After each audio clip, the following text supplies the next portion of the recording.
of DMPR, the Honorable Mantashe. I'm also aware of the attendance of the Deputy Minister Mgcina. And from the police, I have noted that there is Honorable Deputy Minister Matale. Greetings to you as well. If the acting minister is here, which I have not seen, I extend my greetings, but I'm aware that he forwarded a formal apology to say that around 11 he would request to be excused. So we'll see how it goes, whether he's in the meeting or not. And Honorable Matale, I will not risk to greet your team using their ranks, because that's not my space. I may mix up the ranks, and I don't want to do that. You will introduce them when the time is right, but we want to welcome them all, as well as the team DMPR. Thank you, Chair.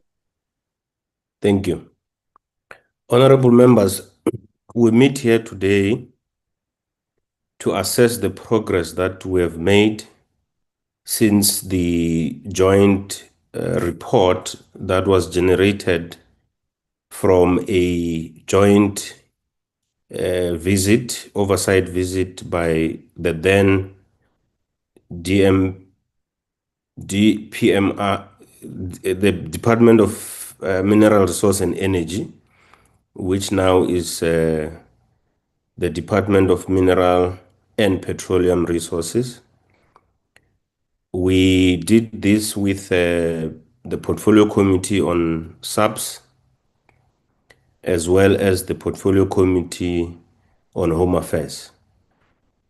So we produced a strong report with firm recommendations, which both the Department of Minerals and Petroleum Resources, as well as the NATJOINTS, have followed through, and it still remains our responsibility to track how far the recommendations have gone. This will assist us to understand where we are and where we are going with illegal mining. And part of why we have slotted it in January is that in December, there were a lot of spikes in terms of illegal mining activities. We have seen this January, people were fleeing their homes because of illegal miners. We have had in the State of the Nation, the President has deployed the soldiers back to their posts. Some of you will remember that there was what we called Operation Vala Umgodi, which to me was a considerable success, and we would welcome that it's resuscitated. We have made a point that we send the report to honorable members who would not have been part of the 6th Parliament, and even those who have been part of the 6th Parliament, to refresh their memory on what were the recommendations. So that's why we are here today. How we are going to proceed is that, maybe let me mention that, honorable members, we have extended courtesy to the Portfolio Committee of Police, as well as the Portfolio Committee of Justice, as well as the Home Affairs. So if you see them here, it is for that reason that they are here. Welcome, Honorable Acting Minister Kachalia. So how we're going to move is that we're first going to take apologies, and after apologies, we will allow Honorable Mandashe to say something, and probably in 2 minutes or 3 minutes, appraise us on his visit to Ikapa mine, where 5 miners were trapped, and then we will hand over to the acting minister, Kachalia. I had made mention that, Honorable Acting Minister, that I will not be responsible for pointing out who must make a presentation, who does what, because I respect how the police works in terms of ranks.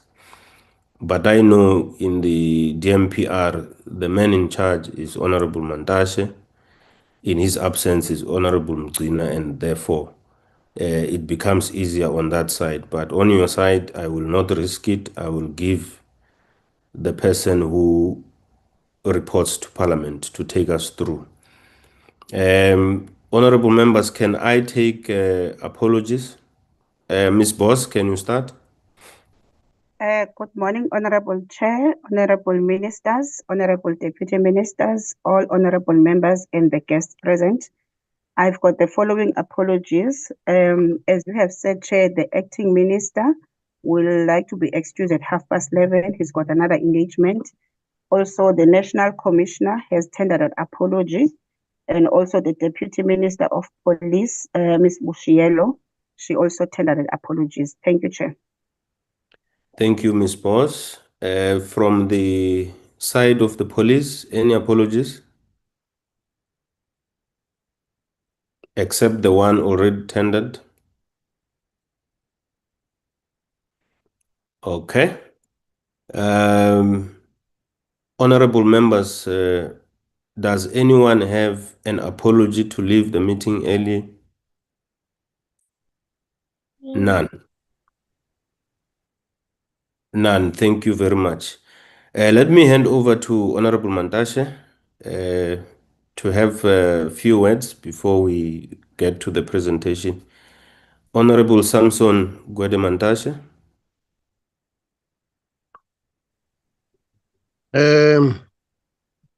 Thank you, Honorable Chairperson. I would have preferred that, because it's a not joint report, I would have preferred that the Minister of Police leads the presentation. Our unit on enforcement and compliance is attached to the police. Therefore, it is the police who lead this presentation. Thank you very much. Yes, Honorable Mandashe, well understood. I just thought maybe it would be better for you to take us through in 2 minutes on your visit to Ikapa, because we are getting mixed reports from the media. We just want to understand what is the status of the 5 miners, and then we can leave it No, there. I can do that. I can do that. That's not a joint report. Yes, proceed, Honorable Mandashe. Ikapa is not a joint report. It's a mining report. We're dealing there with the incident of a mud rush. Those who have been underground will know what a mud rush is. It's sudden flow of mud which runs at neck break speed and run over the people. A big group of the gang ran away from the mud rush, but 5 people remain under the mud. Up to yesterday, a lot of water has been drained from Ikapa. The video. But Honorable Acting Minister, can you mute your mic? Honorable Mandashe, can you proceed? yes, and up to now, they have taken a lot of water, about 1,000 cubic meters of water. At the beginning, they didn't know where the water came from until we dispatched the Council for Geoscience to detect where the water comes from. We're hoping that today they will start loading the mud. And if they load the mud, they are closer to the corpses. When I visited the place, which I will do again on Friday, I made a statement that made a little bit many people uncomfortable. I said, listen, guys, Madrash, you cannot talk about life after 5 days having been overrun by a Madrash. You must do what is called presumption of death, but that is a legal exercise. It's not my space, but that's what should have been done, because there's no likelihood that after these days there will still be life under a Madrash. So the 5 bodies have not been taken out of the mine, and we're insisting on those bodies being taken out. Our chief inspector of mines and the team are stationed on the mine. We are going to get an update later today on what is happening, whether they will start loading the mud. Once they start loading the mud, they are close to the bodies. Once they are close to the bodies, they will take the bodies out. So it's a recovery plan to recover bodies from underground. Thank you, Mr. Chairperson. Thank you very much, Honorable Mantashe. Honorable members, that was to ensure that the reports that we're getting from the media, mixed reports for that matter, we get reports from the minister because he has been there. We get a sense of what is happening. It's not for this meeting to engage with that summary that he gave us. I just thought we shouldn't wait for another meeting to get what is happening in Ikapa. If you remember, we have gone there to that mine, and there are certain recommendations that we have made on other matters, not on this incident. So I just thought let's move with the occurrences as and when they happen. Thank you very much, Honorable Mantashe. I will now hand over to the Acting Minister Kachalia. Over to you, Honorable Kachalia. Good morning, Chairperson, and to members of the committee, as well as Minister Mantashe and his team. I'm not sure who else is present, but greet you all. Chairperson, I'm accompanied by Major General Zulu, who's the chairperson of Priority Crimes, Major General Selepi, the head of National Operational Coordination, and then Colonel Malambo and Lieutenant Colonel Lehare from Parliamentary Liaison. I've been advised that Major General Zulu will be making the presentation.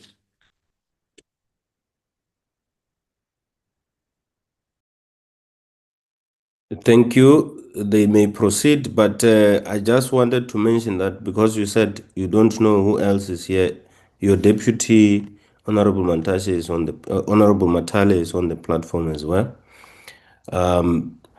But we can proceed with Major General Zulu.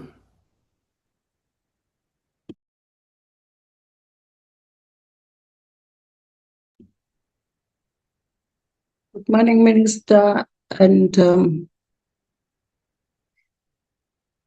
acting minister, and all protocol observed. I was just going to wait for the uploading of the presentation.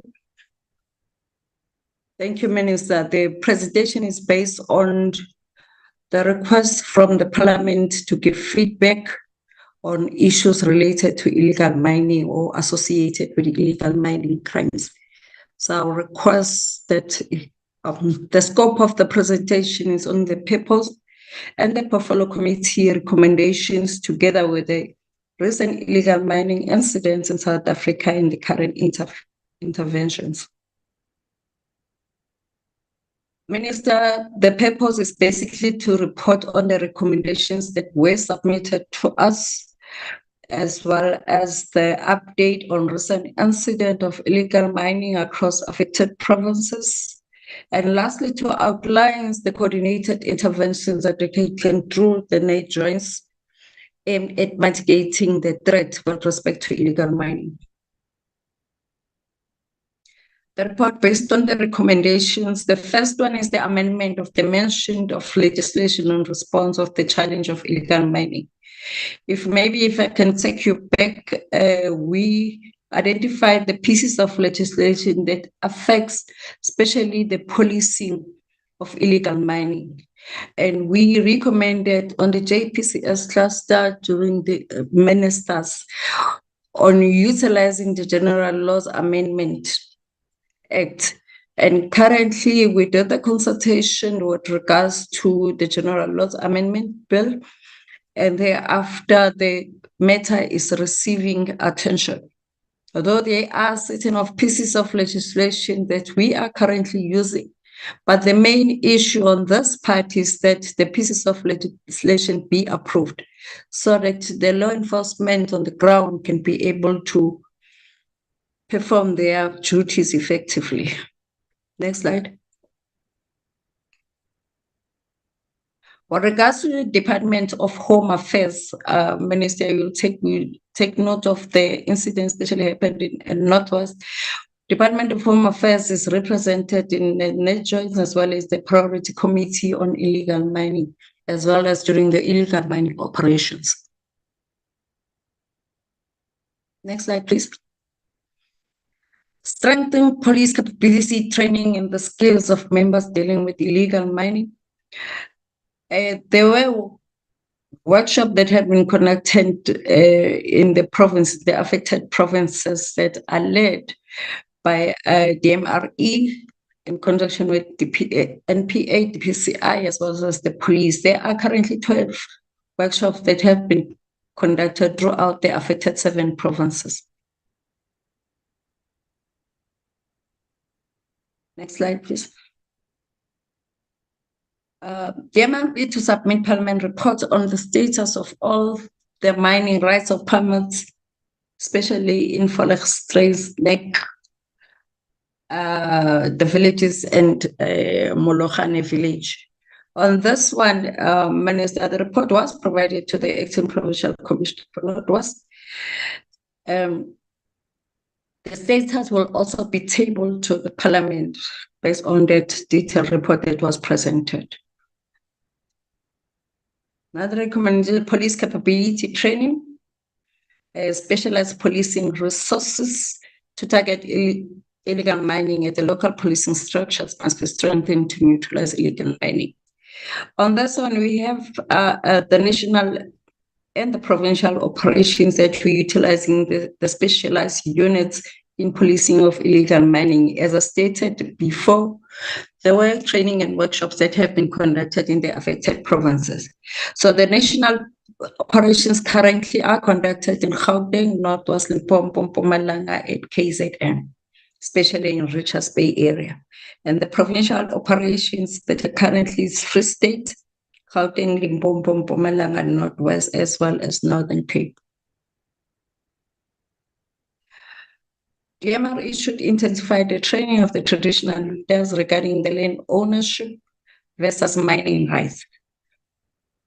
Minister, the training workshop are underway with the traditional leaders to educate and inform them about the work of the department, including all the relevant legislation administered by the department. I think on this point, we should take note that as we are conducting the operations, you'll find that the people that are mining, they got permission from the traditional leaders. So the workshops was relevant to address especially those issues of the department that has the right to issue the mining permits or the mining rights. Since the beginning, the training has been conducted in the following provinces that were visited as Limpopo, Northern Cape, Northwest, KZN, Free State, and Mpumalanga.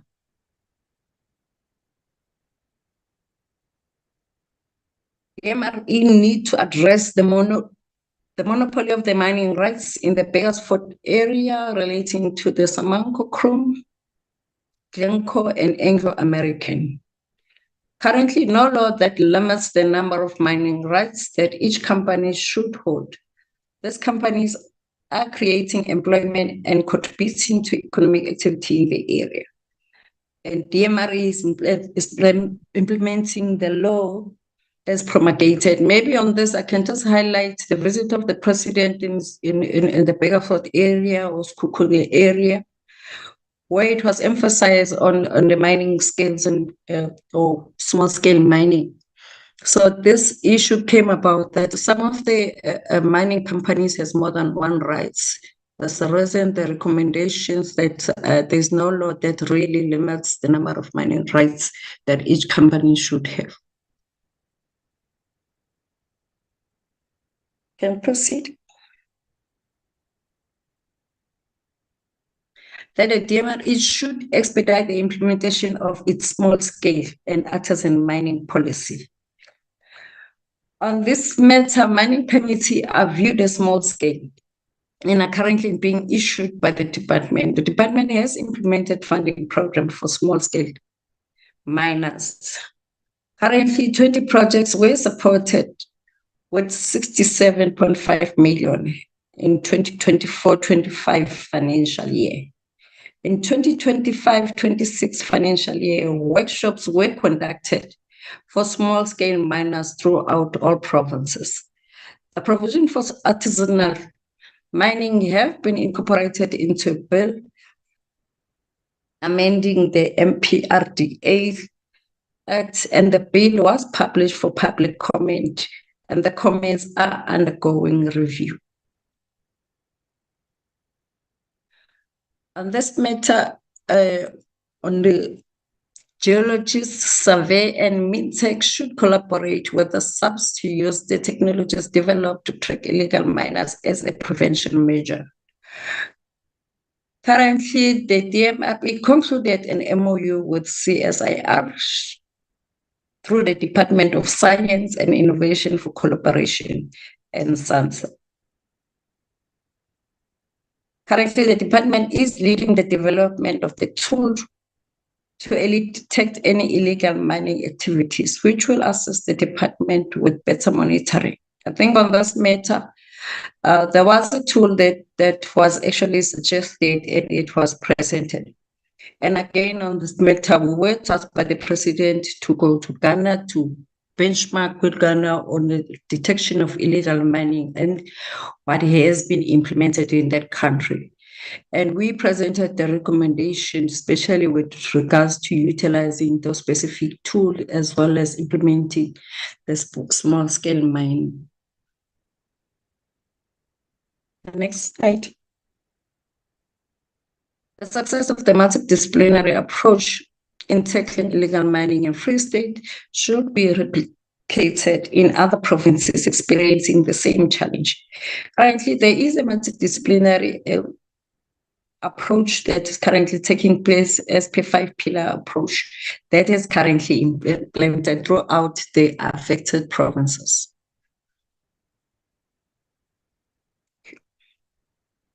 The budget allocation for the disclosure of derelict and ownerless mine sites should be increased in order to address pull factors. DMRE has ongoing discussion with the National Treasury to review and increase the derelict and ownerless budget. I think currently the department is standing at 40 million. That is currently utilizing. If you remember, when we wanted to close all the holes or the derelict and ownerless mines, there was an issue because the budget was only meant for asbestos mines. So there is a current discussion with the National Treasury on this matter. The MRE ensure that all mine shafts are demolished and rehabilitated and submit progress report on this by the end of January 23. The mining companies are encouraged to conduct concurrent rehabilitation to reduce the environmental impact before closure. through their environmental management programs and environmental authorizations approved by the department, progress of rehabilitation and monitored by the department. I think we all know that before the companies start mining, there is a specific amount that is set for the rehabilitation, and it is encouraged and monitored that the rehabilitation does take place before the closure of the mine. But I think on this matter, the department is currently trying to capacitate their office with regards to the inspectors that will continue monitoring all these companies across the affected provinces. Our provinces should consider construction and economic activity as rehabilitation of mines, which creates employment. In terms of the law, mining companies are responsible for their own rehabilitation, as I explained in the previous slide, and it's expected that jobs will be created in the process. The rehabilitation and the closure of mines occur at different times based on the mine's lifespan and the company's decision to apply for closure. I think I've explained that in the previous slide. Next recommendation then needs to be far better collaboration between the Department of Justice, Correctional Services, SAPS, DMRE, to better address illegal mining. So in that matter, the NATJOINTS Priority Committee on Illegal Mining addressed joint collaboration with law enforcement. And there is collaboration with the Department of Justice in making legislation and through the National Prosecuting Authority. I think on this matter, I already mentioned with regards to the identified pieces of legislation, where the Priority Committee also NPA plays a role in leading that particular work stream with regards to the piece of legislation. So they are involved. There should be profiling of illegal mining roles in terms of the role players, such as the beneficiaries, kingpins, to better address the crime. Profiling is done, Minister, through the multidisciplinary 5-pillar approach, operational approach by crime intelligence. So there is a work stream that particularly deal with profiling of the kingpins as well as the beneficiaries, together with the modus operandi of the kingpins. There should be consequence management for the government officials who are found to be involved in corrupt activities relating to illegal mining.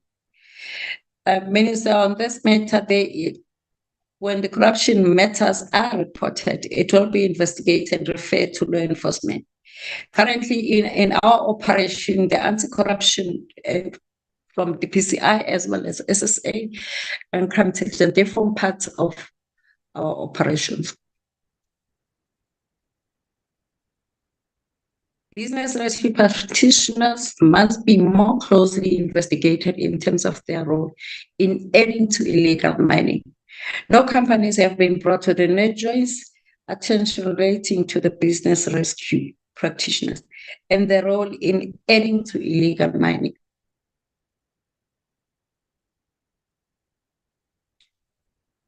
The MRE should do an assessment of the extent of damage caused by illegal mining activities and put measures in place to fix the problem.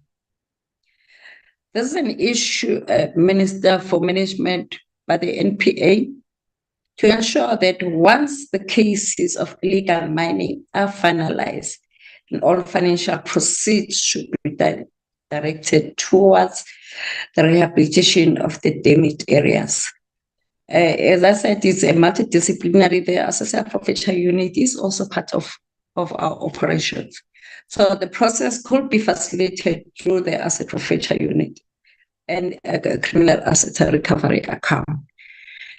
I must also mention that the Ovalamgodi operation, I think, has contributed a lot to current fund with regards to the recovery of the financial process of this kind. Can we go to the next slide? Recent illegal mining incidents, Minister, following the demobilizing of the Operation Valamgodi on the 30th of November last year. resurgence of illegal mining incidents have been recorded across multiple provinces and is characterized by reoccupying of the abandoned shaft and surface mining areas, amid tough conflicts between rival syndicates, expansion of illegal chrome and gold operations, increased use of heavy machinery like excavators and TLBs, the growth of illegal washing plants and smelting houses, cross-border movements of undocumented foreign nationals, and community destabilization and displacement. I think we've experienced, we've seen that happening in Gauteng, Northwest Mpumalanga, Limpopo, Free State, and Northern Cape. The cross-provincial trend across Gauteng, Northwest Mpumalanga, Limpopo, Free State, Northern Cape, and KwaZulu-Natal, these are most affected provinces with regards to illegal mining. Syndicate-driven operations remain active, and illegal mining environments are heavily weaponized. So chrome mining has expanded significantly along the platinum belts, and gold mining remains dominant in Gauteng, Free State, as well as Northwest. So cross-border criminal linkages persist, especially in Lesotho, Mozambique, Zimbabwe, and Malawi. The tough wars that have been experienced and the factorial disputes are increasing, especially with regards to Lesotho and Mozambique, Zimbabwe, and Malawi. Environmental degradation continues through training, dumping, and chemical use. Illicit mined minerals are transported along major corridors, that is N4, N12, N3, N11, as well as N2, towards coastal export routes, particularly the port of Richards Bay, identified as a key exit point for chrome and other mineral consignment. The current interventions overview. Illegal mining remains a national coordinated organized crime threats. Interventions are structured as follows: on provincial stabilization operations, targeted national interventions operations, integrated NATJOINTS coordination, and SNDF support deployment as announced by the President. And the focus areas is the disruption of syndicate and value chains, stabilization of hotspot communities, protection of infrastructure and environmental assets, prevention of the resurgence post-demobilization.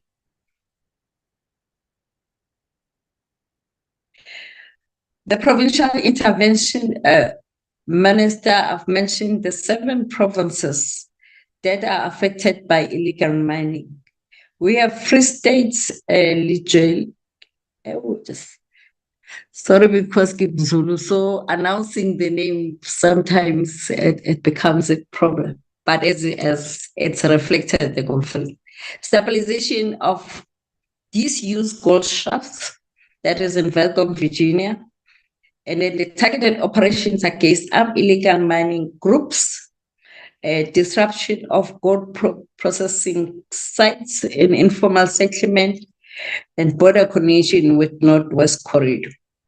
I think all the provinces are experiencing the same, but there are provincial interventions, but I will just highlight the few.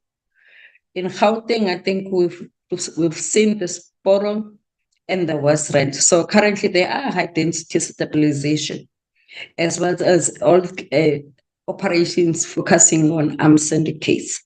In Limpopo and Dianen district, there are disruption of informal gold and mining extraction clusters. So the monitoring of cross-border syndicates, linkages, and targeted action against illegal mining camps.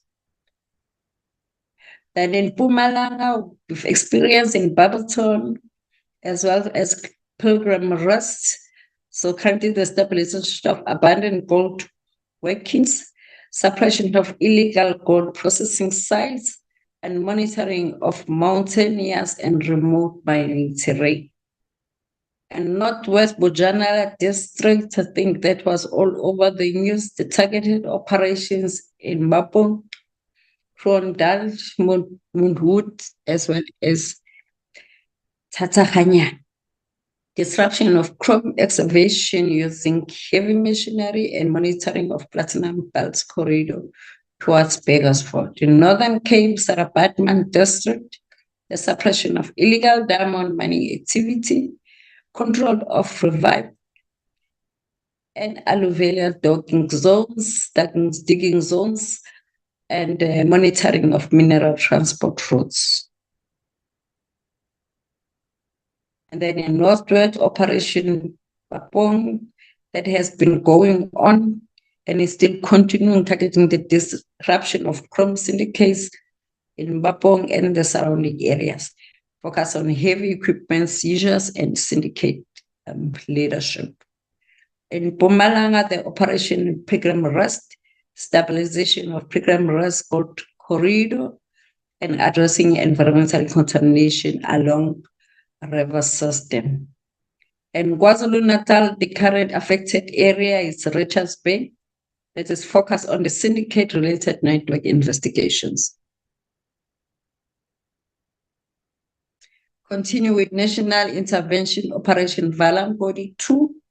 The approved national funding is secured. Deployment will take place across Gauteng, Northwest, Mpumalanga, Limpopo, and KwaZulu-Natal. And operational commencement end of February. Objective is to prevent surgeons and reassert national operational dominance.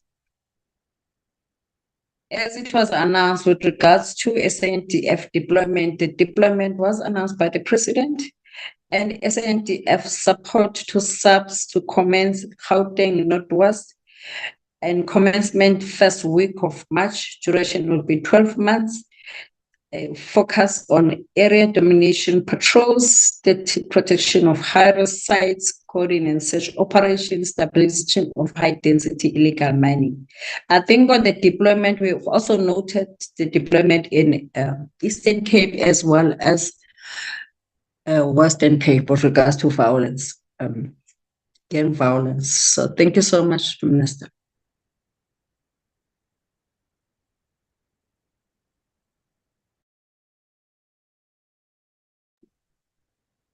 Acting Minister, I gave the meeting to you. This is the time where you give us direction whether there are additions or the presentation is complete so that we take it back. Thank you, Chairperson. That's the presentation. I would just say that that a lot of these activities obviously precede my appointment, so I will just share some impressions. I think the committee should have some comfort from the fact that as illegal mining has resurged, the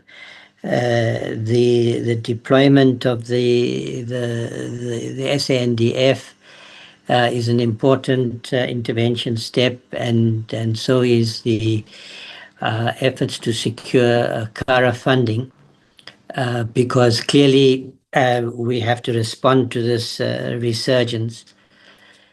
Second, I think it's clear that we, in addition to policing operations through Vala and Ngodi type interventions, we need to strengthen our organized crime approach, because we are certainly dealing with cartels, cross-border activities, and so forth. And that's an area that is a focus of the 7th administration, dealing with organized crime. But I think the challenges essentially lie ahead of us.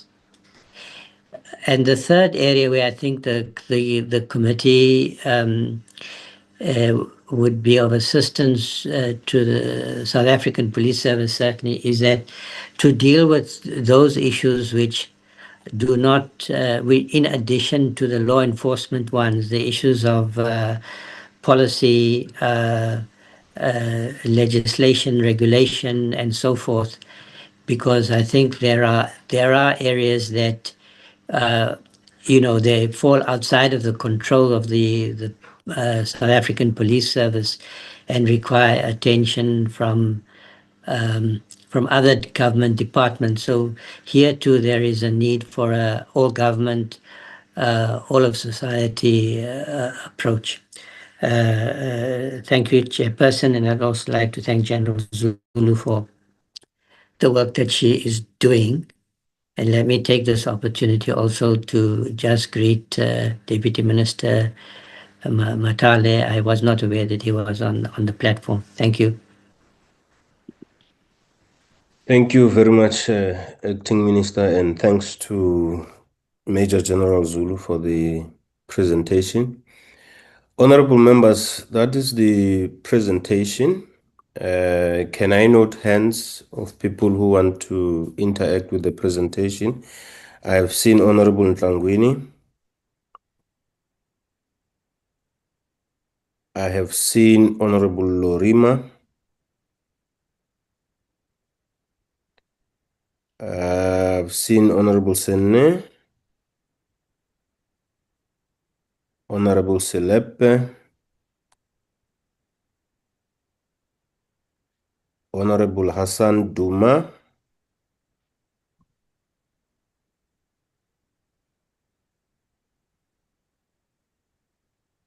Honorable Zungula,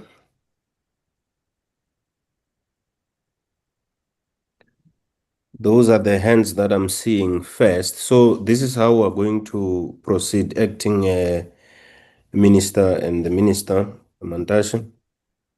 We're going to take questions from one member and we respond to that member.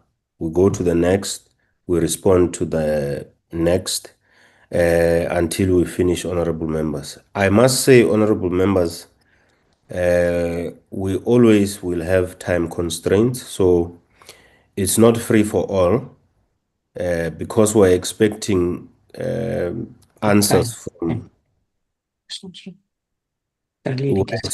Isn't it? I think it's the acting minister who has struggles muting the microphone.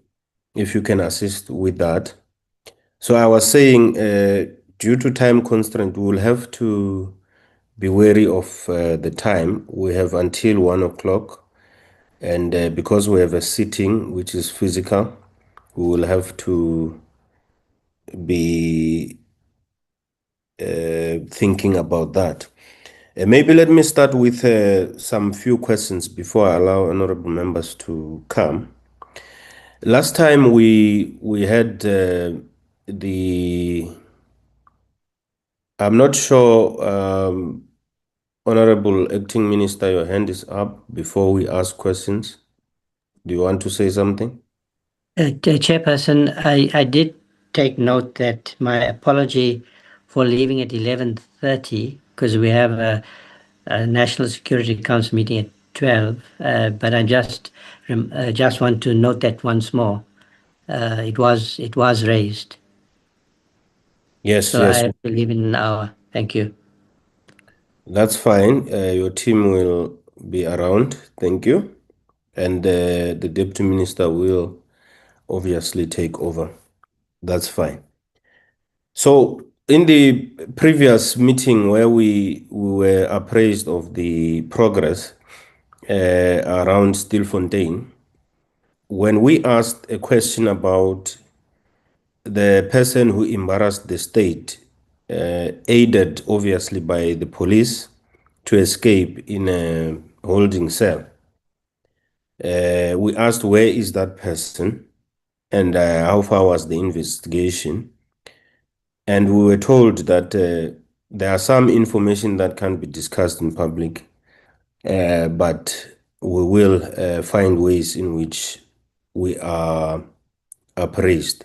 Where is that person? How far is the investigation? The public wants to know, because not only did that person embarrass the state, but exposed the rot that some of the members, and not all members in the South African Police Service,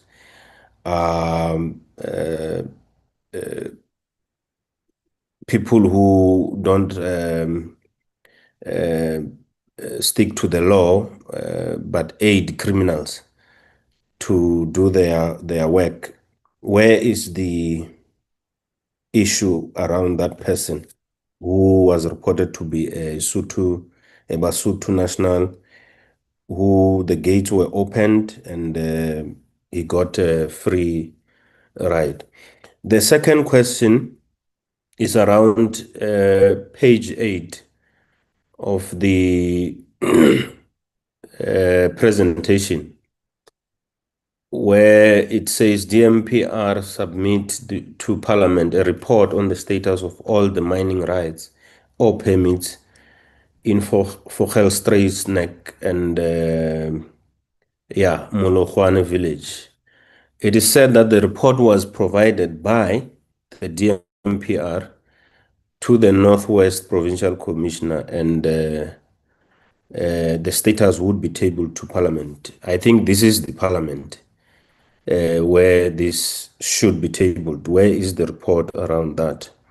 Unless you were going to, out of your own volition, create a meeting that will give us a report back on that issue.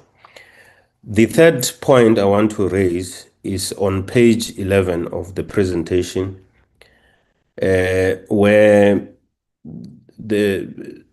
it said that DMPR needs to address the monopoly of mining rights in Beggarsford area relating to Samanco, Chrome, Glencore, and Anglo-American. And it said there is currently no law that limits the number of mining rights that each company should hold. These companies are creating employment and contributing to economic activity in the area. You know, I have a problem with our thinking when it comes to that. Every year, the annual plans that come to us tells us we're going to create so much jobs because we have issued a mining right, and this mining right is going to create so much jobs. But the annual reports speaks a different outcome, because why? The mining permits and rights are just seated there. These monopolies keep renewing them, but don't mine, and therefore the jobs that we are predicting are not created. And I don't know why, Honorable Mantashe, we have never implemented the rule that says if you don't use it, you lose it. Because it's not only in the Beggarsford area. You go to the Northwest, people are complaining, and it's people who are willing to mine, small scale players who are complaining that there are areas where they could mine, be given an opportunity, while your Samanco, your Anglo are still mining the big areas where they think it's lucrative. But it's unfair for them to want to finish that site, and when the life of mine there is done, is then that they will utilize the other area. But they are not doing it for the 10 years that we should be creating jobs there. They're just holding the permits or rights, renewing every 5 years. I don't think that it's fair, and that's why that rule exists, that say you either use it or lose it. And I do get the sentiment at time that we rightfully don't have the appetite to close mines or to disrupt mines because of the number of employees that are there. But here there are no employees, but there can be employees if we were to do things right. I just want to have a sense of what is going on there, and How far is DMPR in addressing that monopoly of these people? And then lastly, page 19,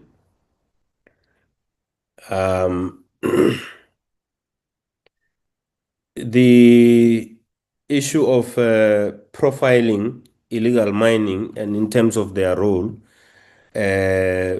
and the beneficiaries, so that we end up understanding who is the kingpin, so that we don't deal with the diggers who are sent by somebody. We follow the market. How far are we there in the profiling of these illegal mining players? And how many have we identified as the main players, meaning kingpins? You don't have to tell us the names. And how many have you arrested in terms of their areas? How many in Mpumalanga? How many in Northwest? How many in KZN? If they are concentrated in one area, which is Gauteng, living in Sentin, nice life, but the value chain goes as far as Guyana and so forth. Tell us, because you have done the profiling, tell us that no, these are concentrated in one area. There are 5, and we have arrested them, or we have plans to arrest them. We are still doing our. There must be something that we get as a report, because we have been complaining about the kingpins and not the people that are being arrested on a daily basis. Surely they give you information around that. Can we respond to those 4 questions before we go to Honorable Ntangwini? Honorable Matale, I think it's you, and one question was directed to Honorable Mantashe. I don't know who will start.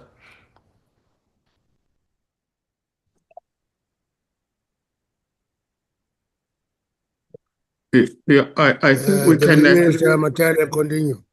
Oh, thank you. I will request that General Zulu lead with those responses, Chair, through you. General Zulu.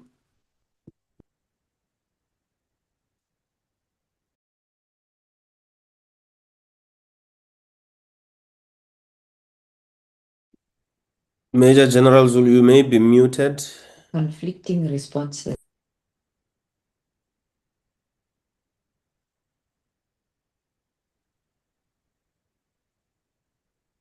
General Zulu.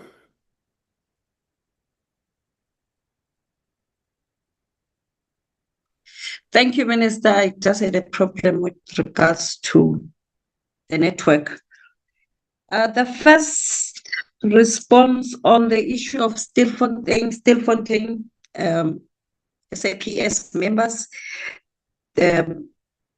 I think we can submit a detailed report together with the Northwest report, but the members are currently on suspension that were identified as being involved when the matter is being investigated by Northwest. The 4 members that were identified and involved are currently on suspension. So both criminal and disciplinary matters are investigated. With regards to the report, our request via National Commission and the Minister that we present the detailed report to the portfolio. So that will add on the Stilfontein status quo of the investigation.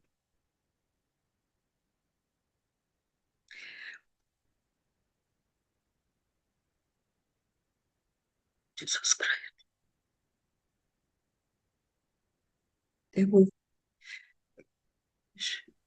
We still can hear you, Major General Can you hear Zulu. me? Yes. You can proceed. We hear you. Minister, can you hear me? Yeah, we can hear you. And if General Slepe can also assist if you are battling. Thank you. Okay, the mining permits, I think the Department of Mineral Resources will respond With regards to the profiling of the kingpins and the beneficiaries, we do have that report and the operations that have been conducted focusing on the kingpins and beneficiaries. So I will request the committee to give me a few minutes so that maybe at a later stage be able to present, but I do have the presentation on that profiling of the kingpins and the beneficiaries, as well as the report on the arrests and where the arrests were effected. Thank you, Minister.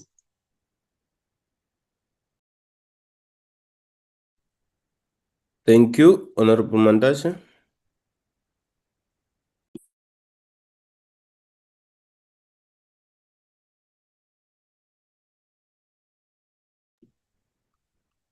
Honorable Mandasha, you may be muted. Okay. The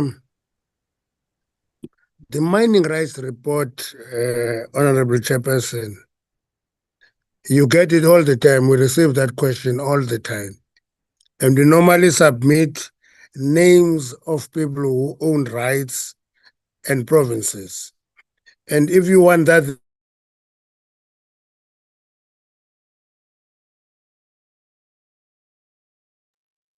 Honorable members, is it only me who has lost Honorable Mandasha? We can't hear you, Chair.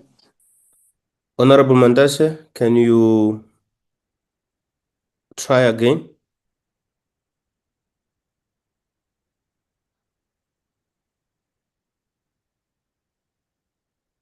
Honorable Mandasha, we can't hear you.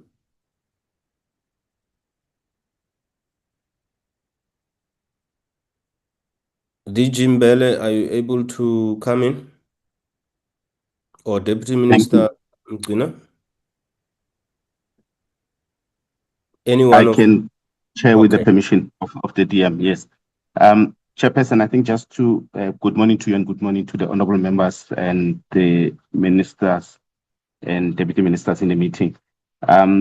Chair, with regard to the response that the minister was giving with regard to the rights, I think the minister was indicating that the message we're just conveying in the slide that you referred to was that at the time when the issue was raised, there was an issue of this information not having been made available to the province as the province was looking at the issue in that particular area. And the report was just indicating that the information has since been made available to the province, shared with the province, and the department will share the same information with the committee. And that's what basically what that message was meant to convey.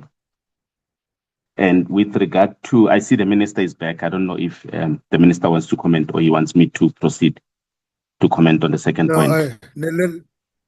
Let me comment on the second point. Samango, Glengo, and Anglo are established companies. They're not monopolies. If you count three, you can't use the term monopoly. It can be a monopoly if they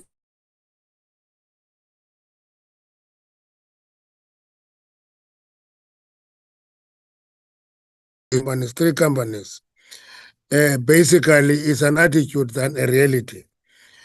The mining rights and jobs are different to the three companies. I heard a person in Tubatsi who was saying, I won't mention the name, who was saying, take those rights from Samango, give them to me. And I said, no, you don't do that because you convert old order rights to new order rights. And they're renewed not after 5 years, Honorable Chairperson. They're renewed after 30 years. If you get that right, it is your right for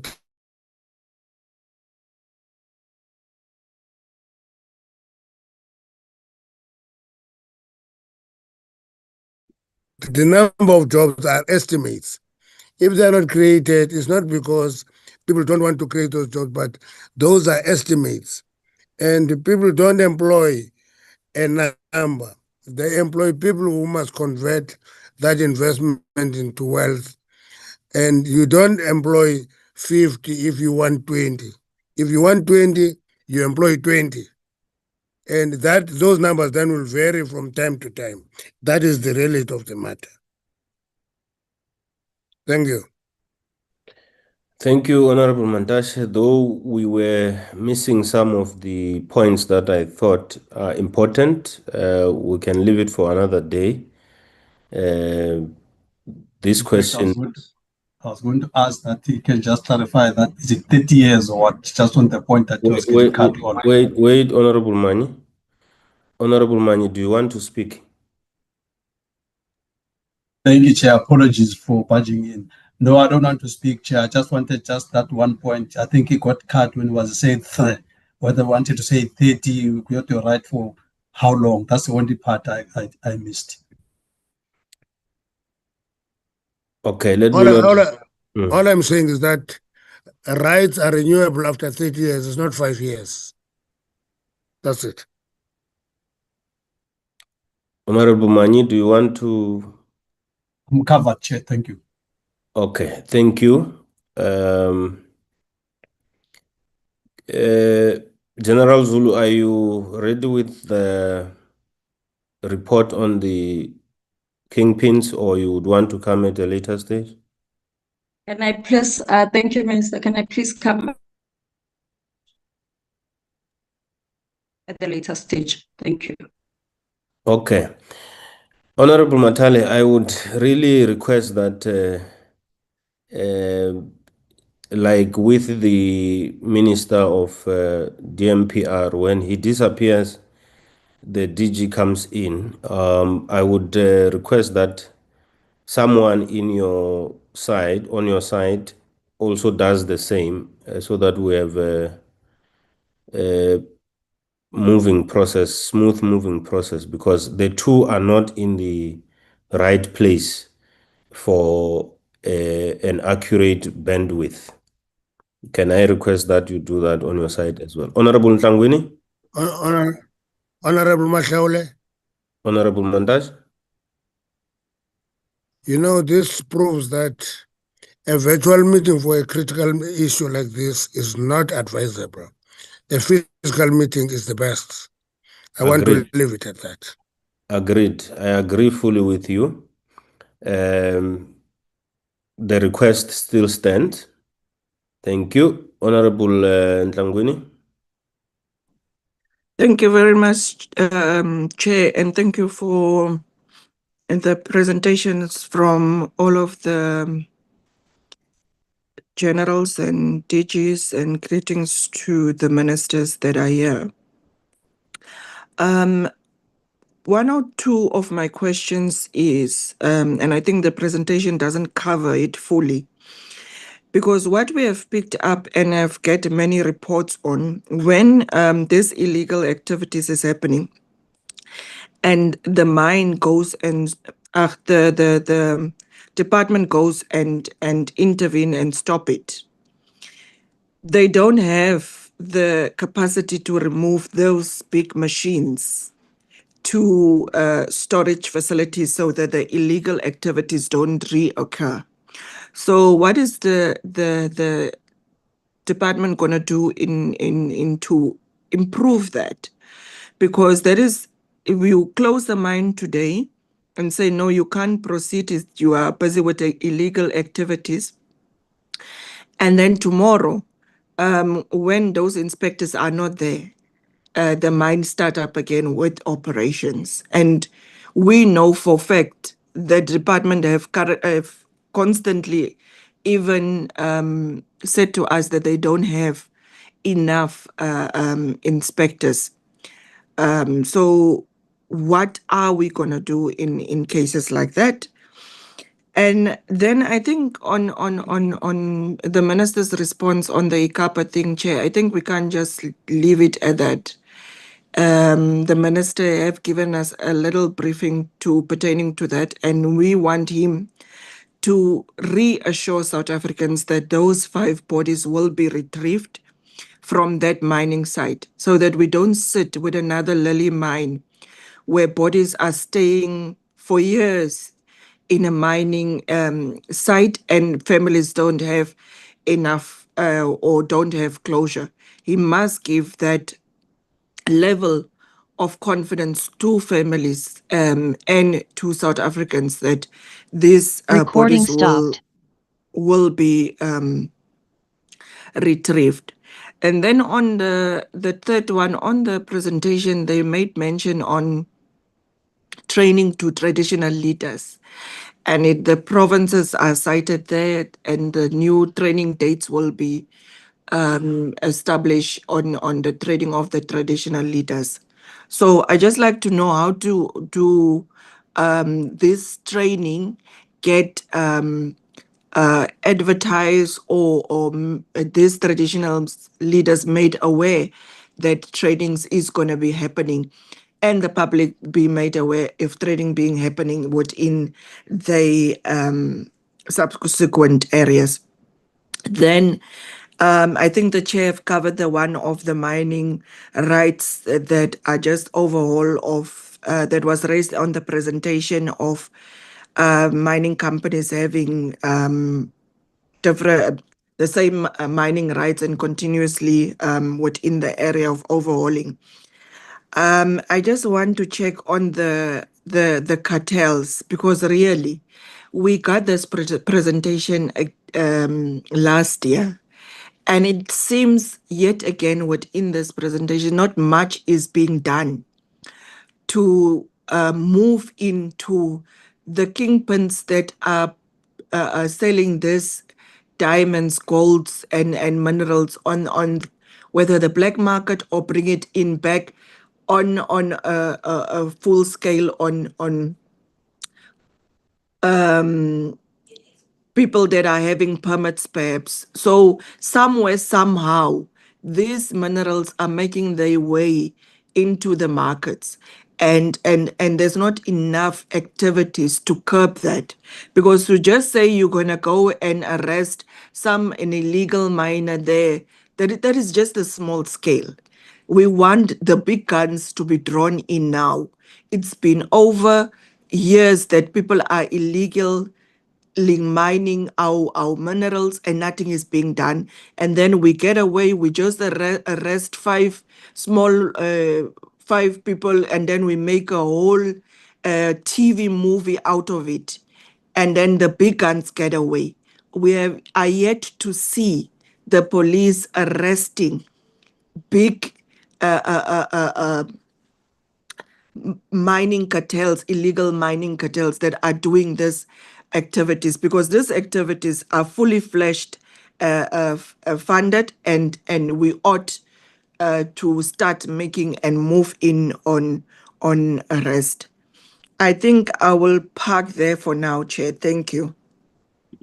Thank you, Honorable Tlangwini. I think the last part you are raising about the kingpins, we will hear what General Zulu is going to say when she is ready to give us that presentation on their investigations, arrests, and other issues on kingpins. SAPS.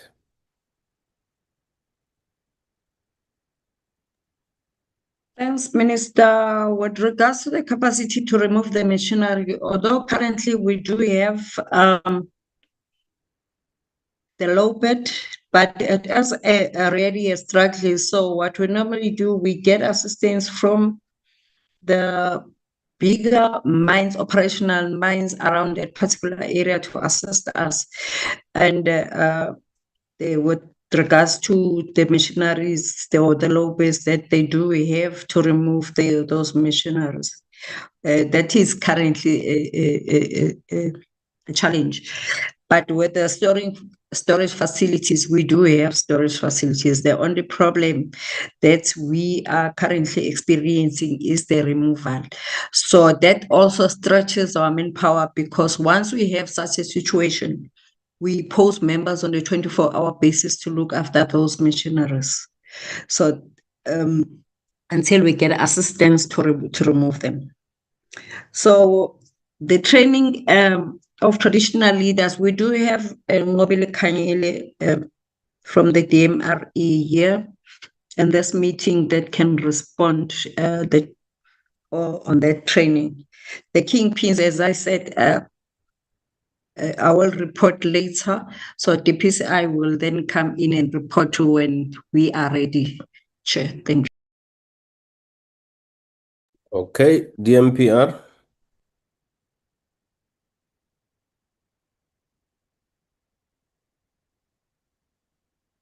The report on ICAPA is not a report on Lily Mine. It's a report on ICAPA, and the report is they've taken a big chunk of water. Originally, they didn't know where the origin is. They're not aware. They've removed big part of that. I think today they will start loading the mud. Once they load the mud, they will take the bodies out. So that is the report about ICAPA, not Lily Mine. Thank you. Thank you, Honorable Mandasha. Honorable Lorima, the Honorable Slepe is asking or requesting to speak next. He has some location disruption and he may move from where he is to another location. Do you agree? Of course, that's fine. Honorable Slepe? Chair, I mean, can you please allow the Honorable Remo to continue? Then I'll get right after him. Okay, Honorable Lorima. Thanks, Chair. This report is, I'm afraid, deeply disappointing. Before you continue, Honorable, okay, I was going to request Honorable Ntangwini to lower her hand. Can you proceed? Disappointing report. I brought the topic of illegal mining to a previous iteration of this committee 12 years ago. And in that time, I cannot say that the situation has improved. It seems to have got worse. And I know that steps have been taken, notably during Vala and Gordy, but even that was not sufficient. I think this denotes a lack of seriousness on the part of the police, on the part of the department, and indeed on the part of the committee, which I'll address later. The main problem in this is there's no metrics. There's no indication of any kind of success that has been achieved against illegal mining. And this has already been raised. Where are the numbers of arrests? Where are the numbers of prosecutions? Where are the numbers of convictions? I would like to see those categories covered with regard to the 5 identified levels of illegal miners, starting with the foot soldiers at the face and ending off with the international traders. I think we need that information because only by looking at things like that will we be able to work out whether or not we are winning this battle. Secondly, and related to that, we also need some indication of the materials recovered and value and numbers of machines seized. Now, a lot of this in this report is just doing things without much success. I see that there's a back to basics program. Well, with respect, basics are not what we need to cover. We need specialist skills. Consider that you're a police officer and you stop a truck next to the road loaded with mining material. How do you know what that is unless you have specialist skills? Also in this regard, this is something I've asked for before, never got a satisfactory answer to. What is the liaison mechanism for a policeman in that situation? How does he get hold of an expert from the department? That is absolutely key to being able to do something about this. We were told 2 years ago, more at Harmony. I remember they presented to us on this tracking tool. We hear it's still in development. Come on. How long is this going to take?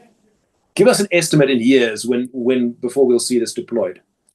The question of traditional leaders. Now, this strikes me as being deeply unfair. If an ordinary person around Burgersfort decides to take a pick and a wheelbarrow and go and dig up some chrome, he will get arrested. And yet, a traditional leader gets a lecture. For how many years have we been lecturing traditional leaders? And can you tell me whether any one of them, a single traditional leader, has been arrested and prosecuted for giving permission for illegal mining? It seems ignorance of the law is no excuse unless you're a traditional leader. This looks like a two-tier system of justice, and I don't find it acceptable. Why was Vala and Gordy ended?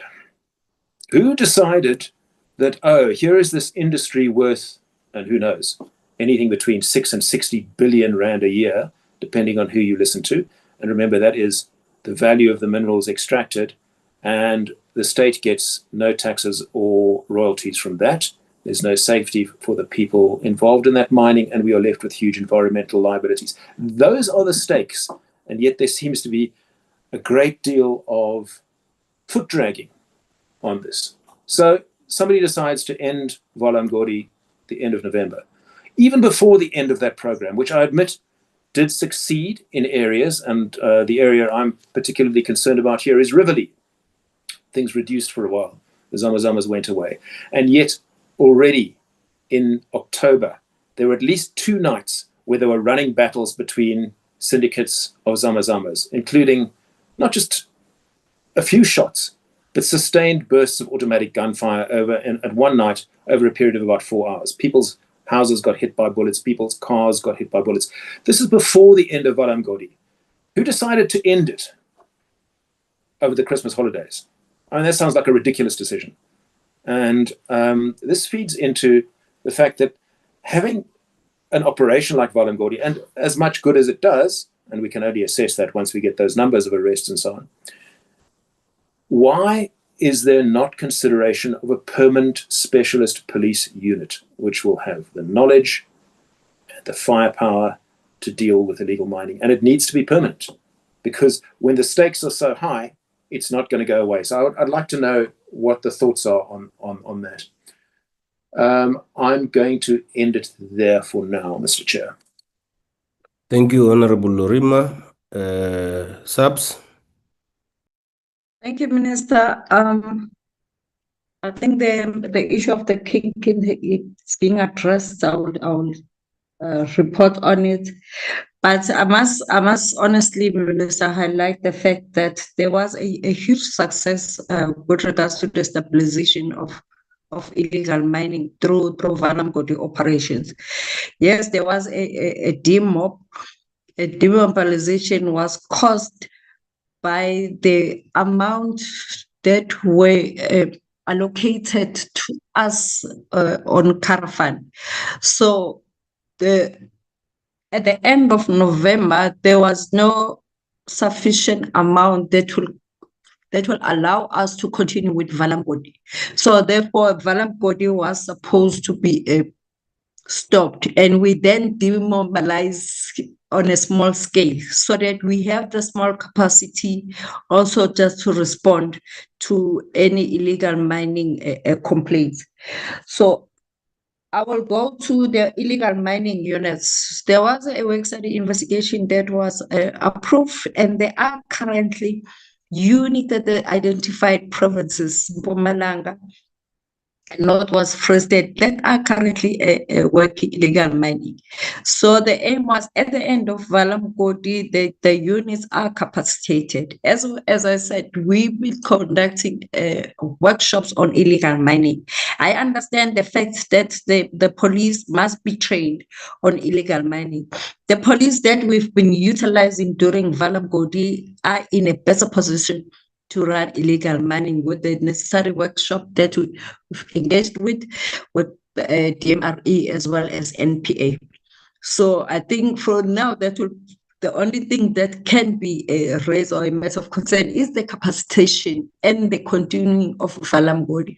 We cannot continue with Valamgodi. When we initiated with Valamgodi, it was a Caravan supported project. So with a specific budget for the operation. So at the end, then it has to be terminated. But if you looked at my presentation, I did indicate the current intervention looking at the resurgence of the activities after the Valamgodi was terminated. So it will continue for now until we get another budget to ensure that the units that have been established at the respective provinces are well capacitated to deal with illegal mining.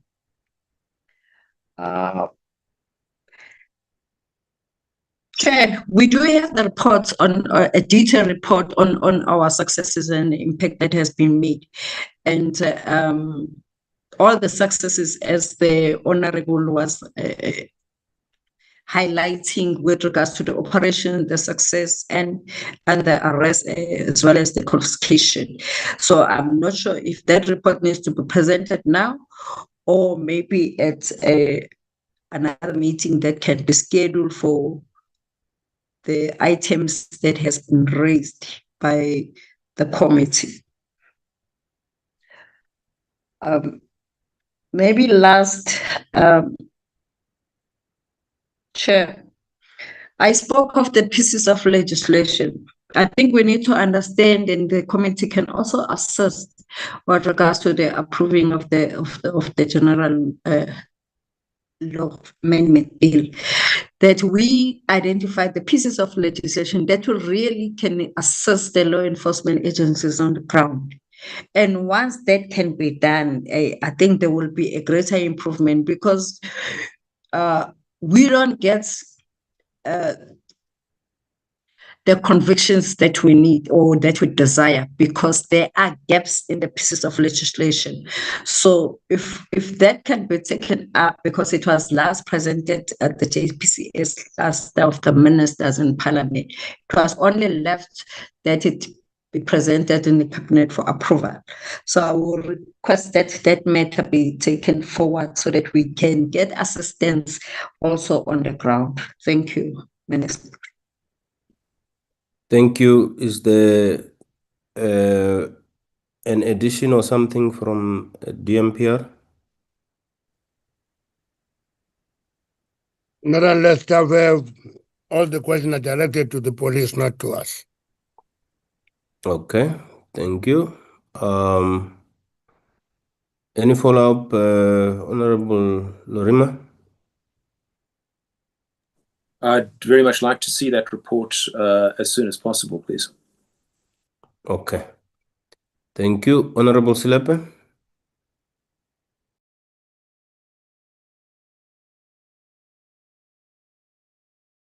Honorable Silepe? Thank you, Chairperson. Thank you, Chair. Am I audible? Yes, you are. You can proceed. Chair, I will quickly have only two questions with the situation that I'm facing with here. Chairperson, partially covered by what you mentioned. Recording in about progress. the arrest that was made to people who were involved in this. Chair, mine is just two, and I will request also the written reply for my questions that I'm about to submit. And one recommendation, Chair, the Operation Volume 40 still seems to exist. The police researcher also says it exists. Its effectiveness post the Stilfontein is not evident. It has gone quiet. Perhaps they must explain the state and status of Operation Valumkoti. Linked to Operation Valumkoti, the intelligence officers deployed from various provinces to track down kingpins on investigation illegal mining in general. I believe that is no longer happening.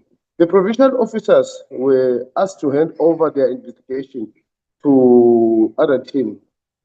But now we want to show where is the report that they were asked to hand over. And then what were the findings of this intelligent investigation? Can that be afforded to the committee and the people of this country? Also, Chair, the recommendation that I want to submit is that the illegal miners, can they be arrested in this prison? I forgot the name. The one that Ket Matlana has been transferred to. I think that's one. There's a reason why he was transferred. That I think the recommendation is that all illegal zamazamas, can they be arrested and be transferred to that prison? Thank you, Chair. Thank you, Honorable Silepe. General Zul, I think there's one question that you immediately need to answer. Is question number one. The second question, you will answer it with all our questions on the issue of kingpins, with the report that you committed to give at the end. The recommendation, we will discuss it as a committee, and we'll see where we take that. It's not a train smash. General Zulu or subs, let me not kill protocol. Subs. Thanks, Minister, or Chair. Although I did not get the number one properly, but the Valamgodi detailed report on the status of the Valamgodi or the reason why Valamgodi was stopped. I think if the committee can allow us to present on a kind of fund that was received for Valamgodi to be born. So that then limits us in all the operations. But where the committee wants the detailed report for us to present on the Valamgodi activities, as well as the status and why it was terminated, we can also do that because it is managed by the fundings that we receive. So we'll be able to present and all the allocated budget that was given to us for Valamgodi and all the operations, as well as the impact of the Valamgodi operations throughout the 7 identified provinces. Chair, thanks. Thank you. Honorable Mani, is your hand up because of a follow-up, or you want to ask your questions? Thank you, Chair, for your indulgence. I just want to ask my questions, Chair. I thought maybe during the Okay, explanation you I will won't come. have to. At You the will end, come yeah. at the end. Yes. Thank you. Thank you. Honorable Senne. Thank you very much, Chairperson. Good morning to you, to the ministers, deputy ministers, and everyone in the meeting. Chair, my first question is on slide 13, where the presenter spoke about the MOU between CSIR through the Department of Science and Innovation.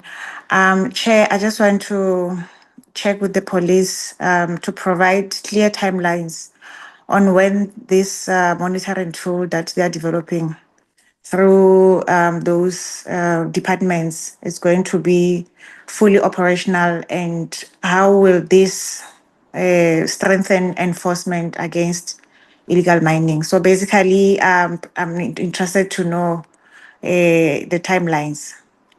To Chair, my second question actually is also on the arrests. I will not repeat that because we are still waiting for the response.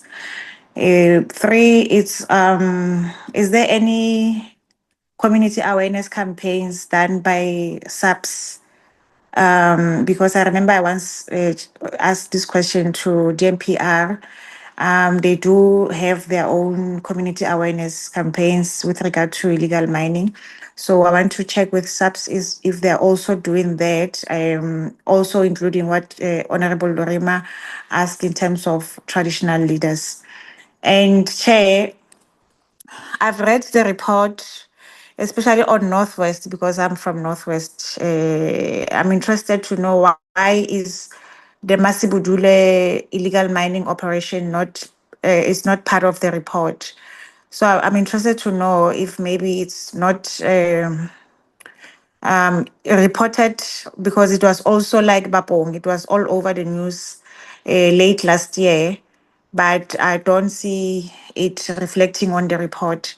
So I'm interested to know from SAPS, why is Masibudule illegal mining operations not part of this report, as I'm also interested to know what has been done thus far. Thank you, Chairperson.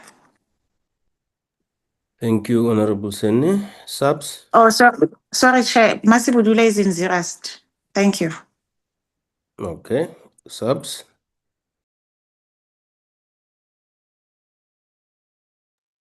Thanks, Chair. Maybe let me start with the Masibudule issue in Ziras. I think the Honorable Senne can attest that there are operations covering Northwest. Maybe that's just that the omission of the name that has not been covered, but that doesn't mean that is not covered with regards to the policing of the serious area. So I think we spoke with regards to a detailed report on illegal mining or on Valamkoti. The community awareness campaign or additional educational campaigns are conducted and are led by GCIS. I think it has been on TV as well as on the social media where we conduct community awareness campaigns also covering the traditional leaders. It is a multidisciplinary team, but is led by GCIS because this is the government project. It's not specifically by the police. That's the reason why it is led by GCIS. Thank you, sir. Thank you. Honorable Sene, are you responded to? I am, Chair, but I think in future when we have meetings like this, let's break down the areas in terms of where illegal mining operations are happening. Because when you say Northwest is big. That's why I had to raise the Masibulule one individually. Thanks, Chair. Thank My you. apologies, Chair. We've taken note of that. Thank you. Okay. Honorable Zungula. Morning, colleagues, ministry, everyone on the platform. Am I audible, Chair? Yes, you are. Proceed. Oh, thank you. Chair, I think for me, the point of departure is to really discuss or talk about how the crisis of illegal mining, even though it has been persisting for far too long, does not seem to be generating the level of political will that is required to end it. We are sitting with ministers, people with executive power to really decisively deal with this issue, but we are still having the same issue. Instead of it improving, it is becoming worse and worse. You will realize, Chair, that we never had in the 6th Parliament a case where communities had to leave their own communities in fear of illegal miners. In the 7th Parliament, it is happening. This is how widespread the problem is. And it paints to a reality that the people that are the executives of these departments, the political heads, they are the ones who are not serious about dealing with the issue of illegal mining. Also, we do recall that even the government of Lesotho did allude that they wanted to deal with the criminals coming from Lesotho who are mining illegally in South Africa and committing crimes in South Africa. And the general of Lesotho did say they did not receive any form of cooperation from the South African counterparts, which does confirm my assertion that the biggest problem here, it is the lack of political will. We also had a case of the General Laws Amendment Bill, which has been under discussion since the 6th administration. And the progress on this bill has been so slow, to an extent that there's even a risk that there might be events that will overtake what the bill wants to achieve. And when the bill was presented to Parliament, it was seen as something that is urgent because there was a view to say we need to swiftly deal with the issue of illegal mining. Now, even though it was posited as something that was urgent then, the fact that even now we still do not have the bill before any committee of Parliament shows how, again, there's a problem of political will. And the problem is escalating again. And, you know, the issue of illegal mining can be somewhat dealt with or weakened, illegal mining can be reduced when this bill has been finalized.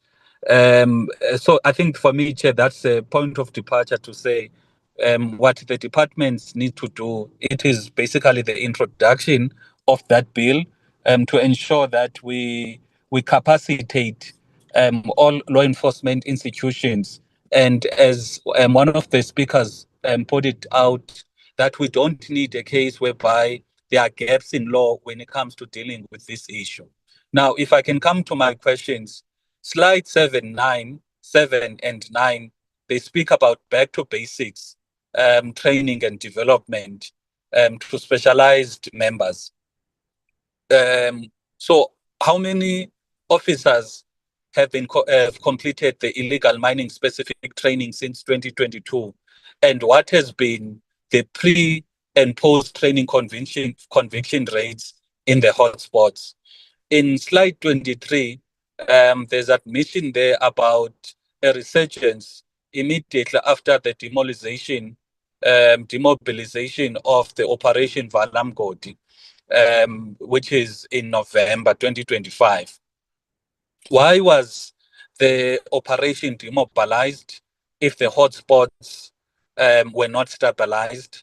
And can you quantify the resurgence, which is the percentage increase in the incidents, armed clashes, heavy equipment seizures from 1 December 2025 up until now? And then lastly, your presentation states that corruption matters will be investigated. How many SAPs, officials from Home Affairs and officials from the Department of Mineral and Petroleum Resources have been charged or convicted with any form of collusion with the illegal mining syndicates?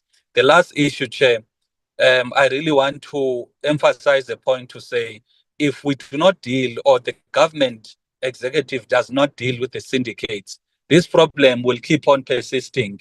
And what is so upsetting, it is listening to how the presentations when it comes to illegal mining, ever since we dealt with this issue, even in the 6th Parliament, it is still the same thing over and over again. While listening to people talk as if they do not have power, and they say nothing about the cases of the syndicates. Like what we heard yesterday from the SIU about how Home Affairs officials have been the ones that have been selling our documents fraudulently to people who are not deserving. That is how you deal with the problem. You go after the source. In that regard, it was the Home Affairs officials. In this case, the source has to be the politicians, the people that are in government, the mining houses, because there's no way illegal mining can prosper without a coordinated effort from these three institutions. And the fact that every time we're having a conversation about illegal mining, there is no single word that is uttered about any form of syndicate. Perhaps the last question I must ask, is there any ongoing investigation just that is focusing on just the syndicates? Put aside the person on the ground that will be caught because there was an operation, but a coordinated investigation that is just focusing on who are the syndicates that are the drivers of illegal mining. If you can answer that one question, just to ascertain whether there has been an investigation, how long has the investigation been, what have been the successes, have anyone been identified? I think once we deal with that, Chair, we'll be able to deal with the crisis of illegal mining. Thank you. Thank you, Honorable Zungula. Your last question will also fall on what General Zulu will come and present at the end around the kingpins. Honorable Duma, can you switch off? Can you mute your mic? Thank you. And let me shield General Zulu on the statement you have made. She must not be tempted to answer. It's directed to the executives, which is Honorable Mantashe and Honorable Matale, on the political will. General Zulu will only answer the questions that will not put her in a space where she speaks about politics rather than what she does on a daily basis. Can I take you, General Zulu, and I will ask either Honorable Mantashe and Honorable Matale to comment. General Zulu. Thank you, Chair. Thank you, Ministers. I will start on the training of members. I spoke on the workshops that have been conducted, but the police has also developed a training manual for illegal mining. So members, as I've indicated earlier during my presentation, that there are units that have been established that will focus on illegal mining. But Honorable wanted how many members that have been trained. That I think can also form part of the request that I made, as the committee wanted a detailed report on Valamgodi operations that will also be covered on how many members have been trained. And why Valamgodi was demobilized. I think, Chair, I did explain that if we remember the process of Valamgodi when it commenced, we presented on the National Security Council the status quo of illegal mining in the country, and it was suggested that the operation can be funded by the Department of Justice on Kara Fund. So therefore, at the later stage, Kara Fund was approved. So as Kara Fund was approved, the allocation of budget for specific items that we requested on Kara Fund during that presentation. So therefore, the Valamgodi operation was based on a time frame on the limited budget that was given to us by Kara Fund or the National Security Council. So that is the case. That's why I requested, Chair, that on our next meeting that can be scheduled for us to be able to present the detailed report on Valamgodi with the successes that the honorables or the committee wants, as well as the Kara Fund report on how much was allocated to the operation, and the relevant items that were requested from the Department of Justice, including the other department, that is Home Affairs as well as BMA. So that can assist so that the committee is abreast on the allocation of budget and why then Valamgodi was terminated. And the corruption report, or the report on corruption, there are a number of arrests that have been made that includes the police. So I'll request Chair, that is also covered in our report, because what we prepared is the response on what was requested by the committee. Thank you, Chair. Thank you, General Zulu. Before I go to the politicians, can I take Major General Selepe? Your hand is up. Thank you very much, Chairperson, to the ministers, to the members of the Portfolio Committee. I'm Major General Mashadi Selepe from the NATJOINTS. In terms of the report on the arrests that are dealt with by the DPCI, we have Brigadier Makuane on the platform, who would then be able to speak to that item I submit. Thank you very much. Brigadier Makuane. Maybe, Chair, before Brigadier Makubane speaks, Brigadier Makubane will speak on the kingpins as well as the beneficiaries that have been identified and arrested, and the projects that are currently being conducted by the DPCI focusing on the kingpins. They're also responsible for the corruption cases with regards to illegal mining environment. Thank you, Chair. So you suggest that Brigadier Makuan speaks last on both these issues? Yes, sir. Thank you. Thank you. Honorable Zungula, can you put your hand down for now and allow the politicians to comment on the issue you have raised, and then I'll take your follow-up after. Who is starting? Honorable Mandashe? Yes. I'll note you The- acting minister, but let's take Honorable Mandashe first. Let me talk to the political will to end illegal mining. I think there are two issues that are involved there. It's a view that you cannot change by arguing with it. Honorable Zungula has made it his mission to just attack political actors, irrespective. This is a criminal activity, Honorable Zungula. I don't know if there's no political will to stop cash heists. I don't know, you are from the villages, if there is no political will to stop stock theft.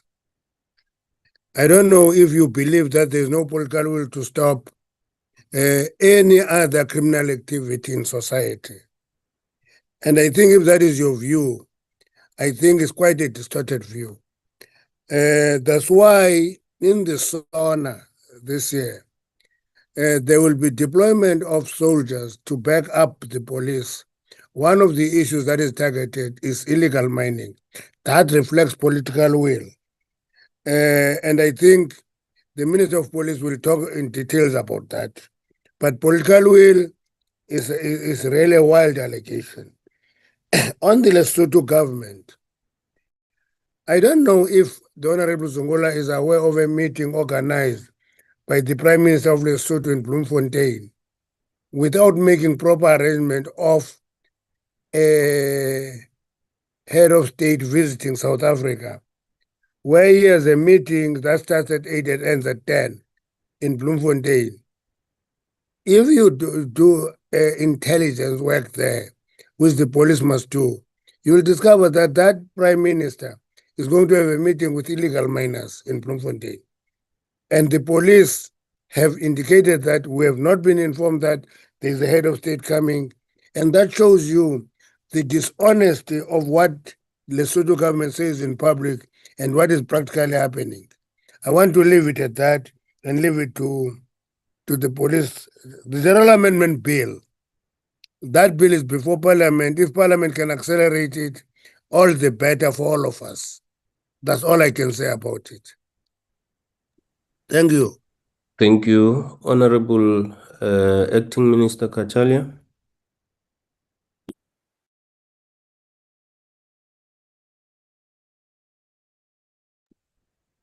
Acting Minister. Oh, sorry, Chairperson. I was just struggling with this trying to unmute. I wanted an opportunity to engage a little before I have to leave, unfortunately, but I have listened with a great deal of interest to the questions that members have raised. They are all important. I didn't get all the names, but in particular, I was interested in the questions that you asked, Chairperson. And then I think there was Honorable Tangwese, Honorable Lorimer Selepe, and then Honorable Zungula, which were on point. But I do want to add some perspective and some points of clarification. The issue, the CARA funding works in the following way. This is funding that is obtained through asset forfeiture and so forth. the recovery of funds in that way. And it's allocated on an annual basis for non-recurring expenditures. It's not part of the MTEF. So the Valamgodi funding was allocated on this basis for a specific project. It's very expensive.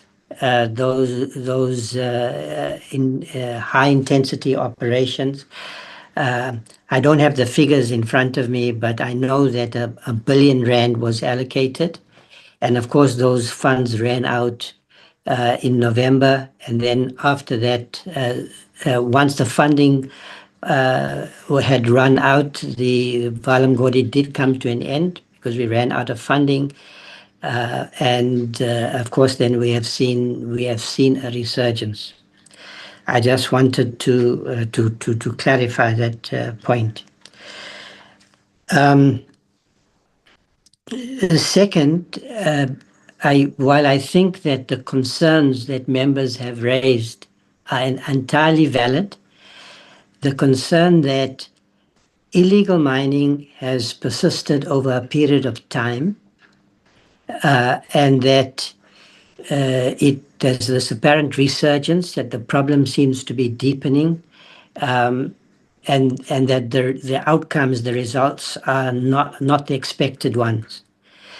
I think that is as a statement of fact is correct, and so we should be concerned about that, about the issues that members have raised. And I suppose the question in this committee, and of course the portfolio committee for the police, is how through the oversight process we can make better progress going forward. Clearly, those who have executive authority and those who have administrative authority, as well as those who have oversight responsibility, have complementary responsibilities as we look forward to see if we can get better results. I would start here. I think that while those of us who have responsibility, especially the ministers, are quite rightly being held to account before this committee, what the starting point should be is that we are dealing with systemic, deeply rooted, complex problems. And the reason that I say that is that in that way we'll be able to identify those matters which require a focus going forward. Now, the chairperson raised the issue of organized crime, quite rightly.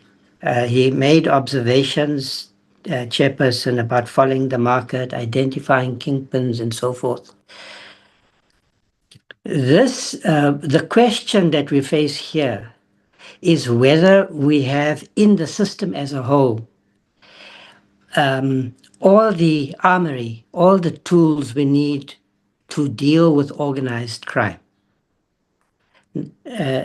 Of course, in illegal mining, which is the subject of the committee today, but it includes other forms of organized crime which are proliferating in the country: gang violence, extortion, kidnapping, drug trafficking, and so forth and so forth. And I would say that that is a challenge lying ahead of us. The results so far indicate that we need to correct those systemic deficits. So I think it's correct for the committee to raise this issue.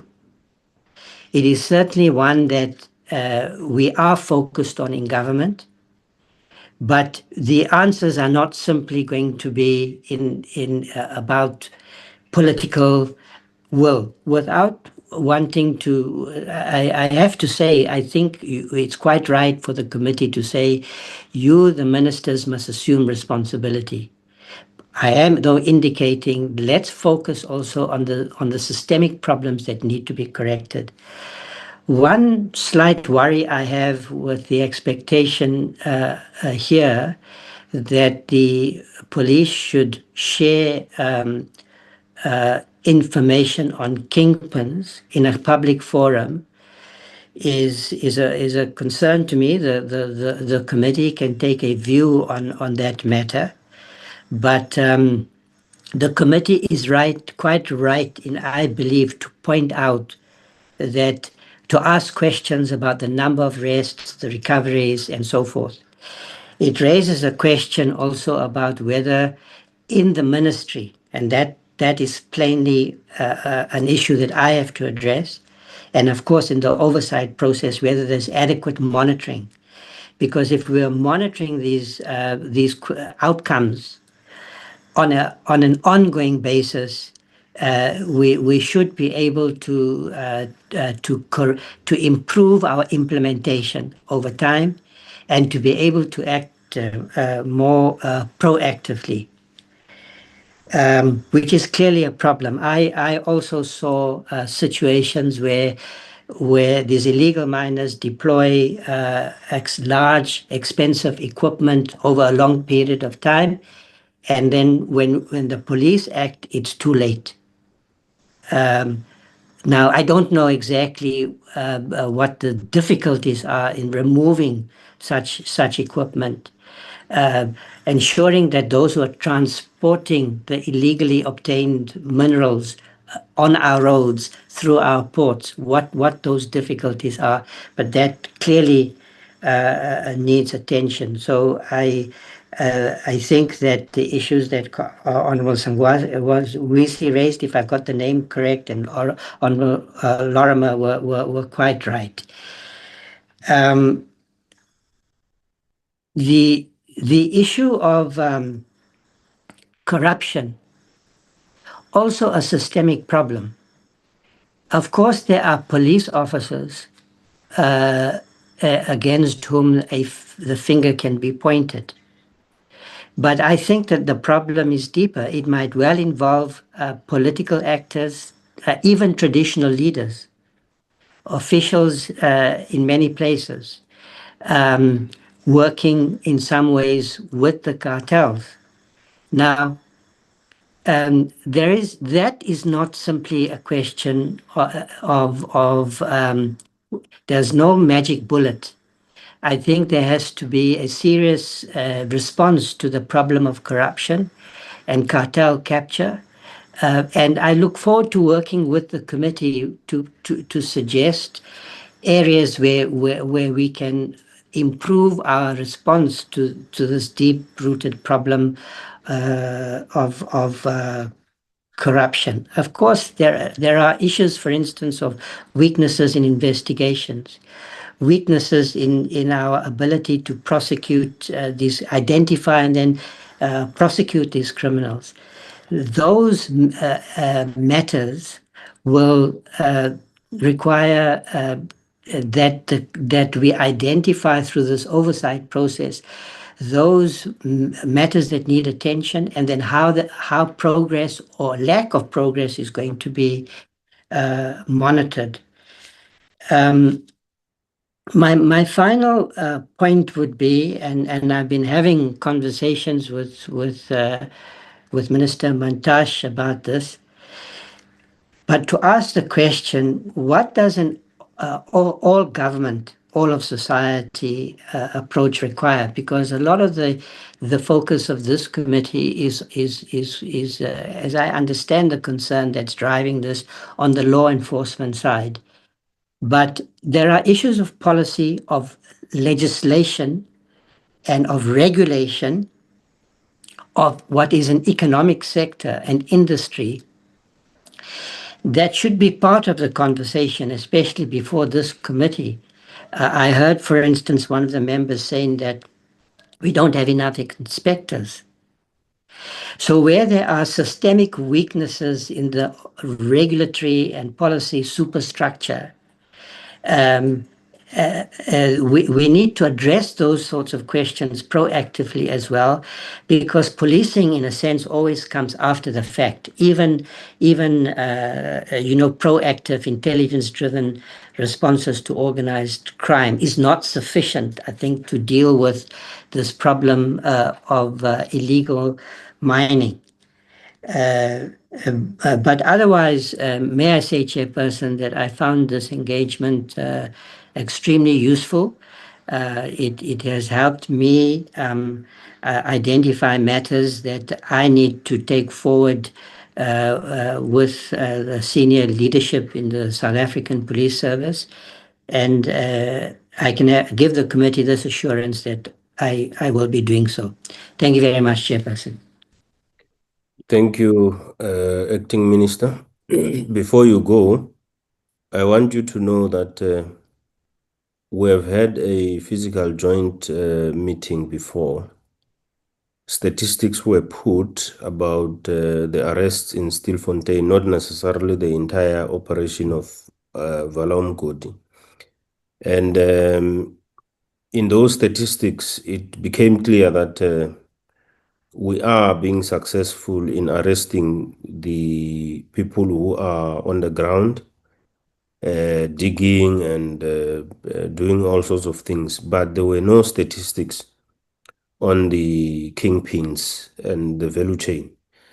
And we did commit that on our next meeting, what we will be focusing on is kingpins. That's why you hear the honorable members are focusing on kingpins.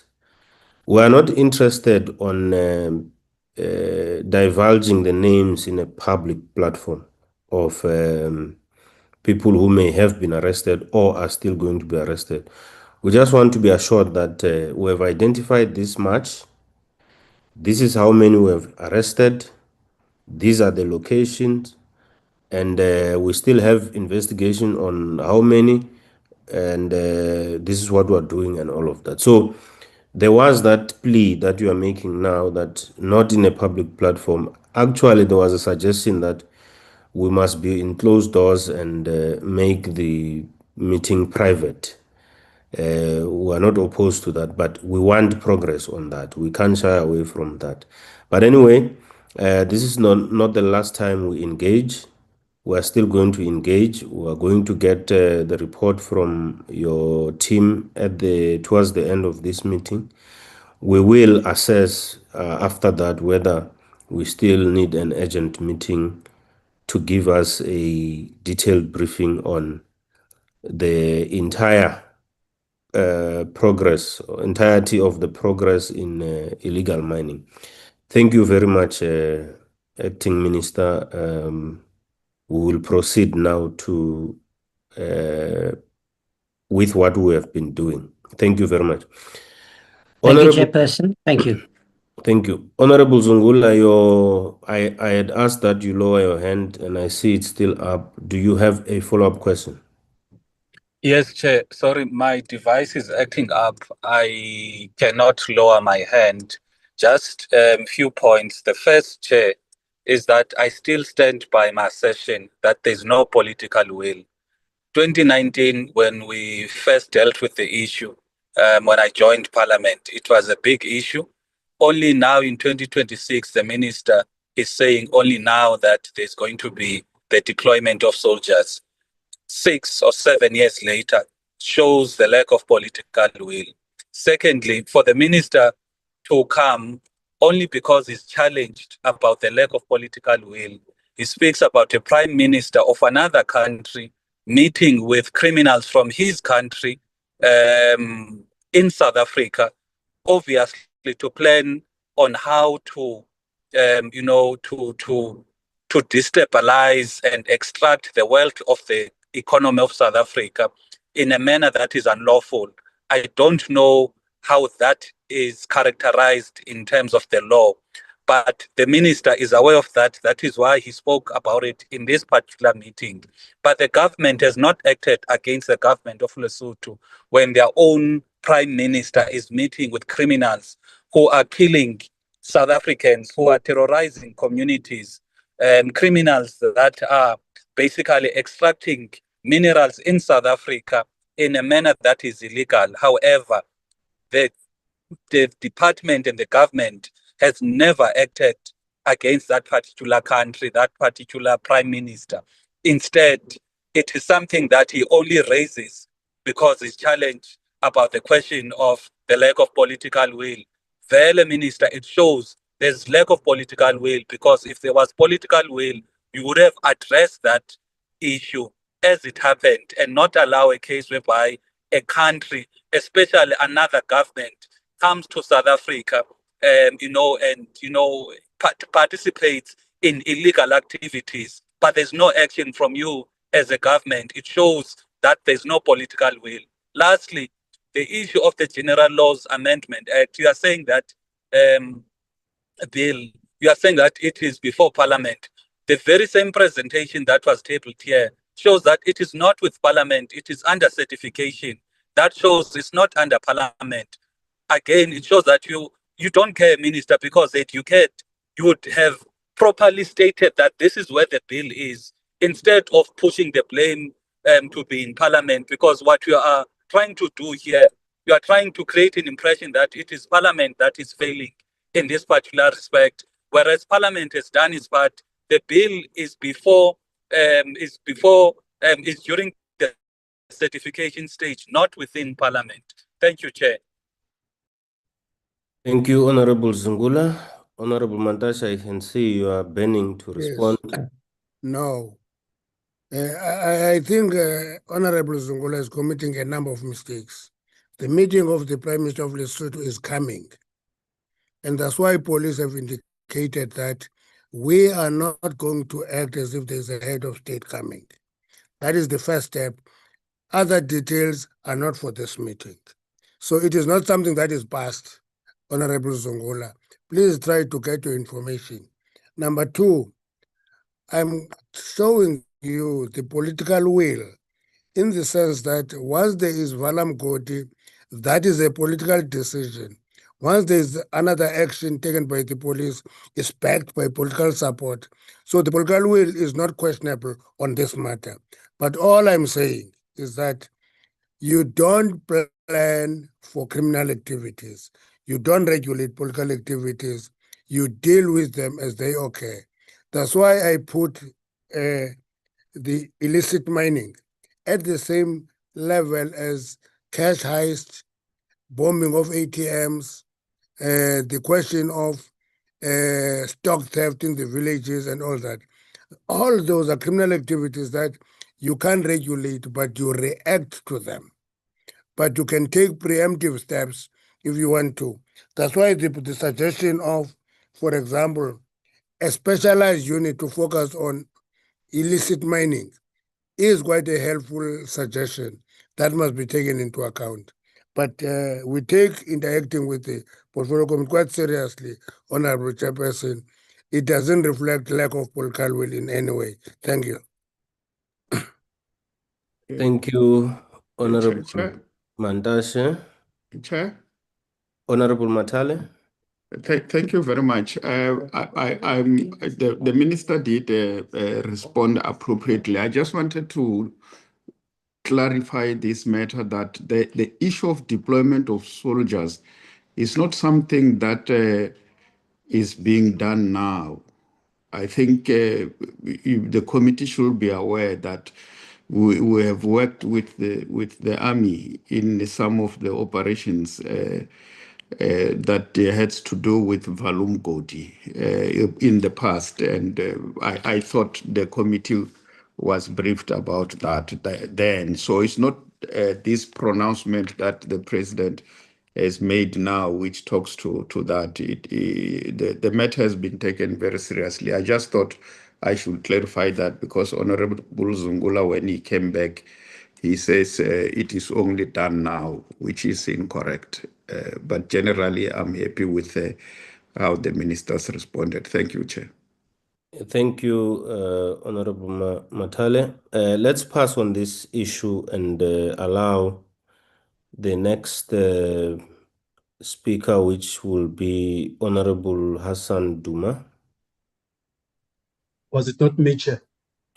No, you came after her. She kept Okay.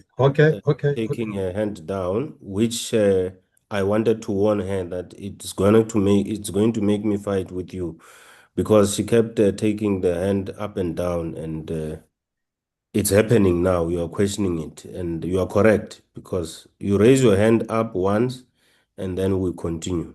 Honorable Duma. No, thanks, Chair, and apologies for that. It was just a change of device, etc., etc. It's a pity acting ministers had to leave, but I'm very, very happy Deputy Minister is still here. Let me start on the police side and acknowledging that some of the questions I've put forward may have been touched on, but I think there's still some issues that need to be addressed. The first is, and I agree that we'll have a physical meeting. Well, I suppose it depends. We'll agree properly. But in that, we need to understand the capacity of intelligence in this process, and how much it's assisted us in putting a stop to illegal mining, but in some ways, and I'm glad Chairperson mentioned this, that in some ways it also has prevented the ability of law enforcement to do its work, because there are obvious concerns along the chain of information that comes through. And it's unfortunately Stilfontein one example, but it's not the only example in the country of illegal miners, particularly higher up ranked people, inverted commas, because I suppose it's informal, but there's still very much a hierarchy, who are able to elude law enforcement and are getting like sort of tips that people are coming, etc., etc. I want to ask about sustainability. So we agree there is a necessity for Operation Valamgodi. We understand that there was a challenge on money, etc., etc. So that's the first element. How do we look at a more sustainable solution where beyond the program, we don't have a situation where we stabilize now, which has happened last year. The police law enforcement SANDF leave, and then when that process is finished, the illegal mining continues, because we're dealing with a highly organized criminal syndicate and network that can just take some time and say, well, we'll allow the heat to go down and then we'll continue thereafter. So I'm concerned about sustainability. I'm concerned about how we turn some of these short-term gains into long-term gains. I think it was Major General Zulu spoke about the gaps in the legislation. I understand the General Laws Amendment Bill, but one of the challenges that comes when we address these issues, especially with the Department of Minerals, because that's our FaceTime on a weekly basis, the department will say to us, that's Minerals, that they don't have enforcement capabilities outside of like mine rehabilitation and giving over a mine closure certificate.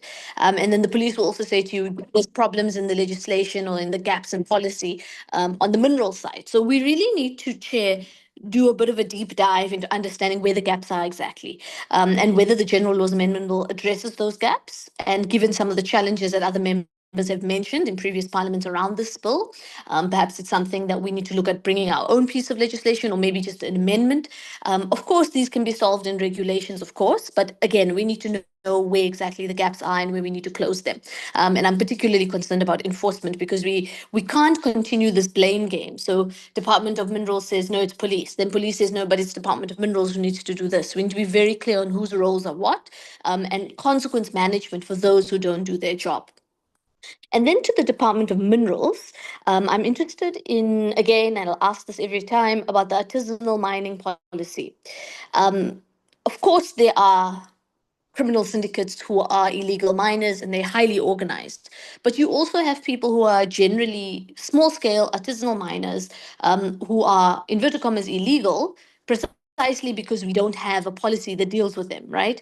And that's the element of illegal mining that can be managed. Of course, this doesn't take away from the fact that, like I said, there are genuine syndicates that are operating, but I think that they must be separated from somebody in a village or in an area, a township, etc., who's like, let me go in and try my luck, because we know this particular mine is closed down, I can get something small from it. Now, we really, really need to fast track that. And that's one of the policies that we need to look at, but we also need to look at how we implement it in a way that really isolates the real malfeasance of this particular problem, so that we can deal with it, I think, very appropriately.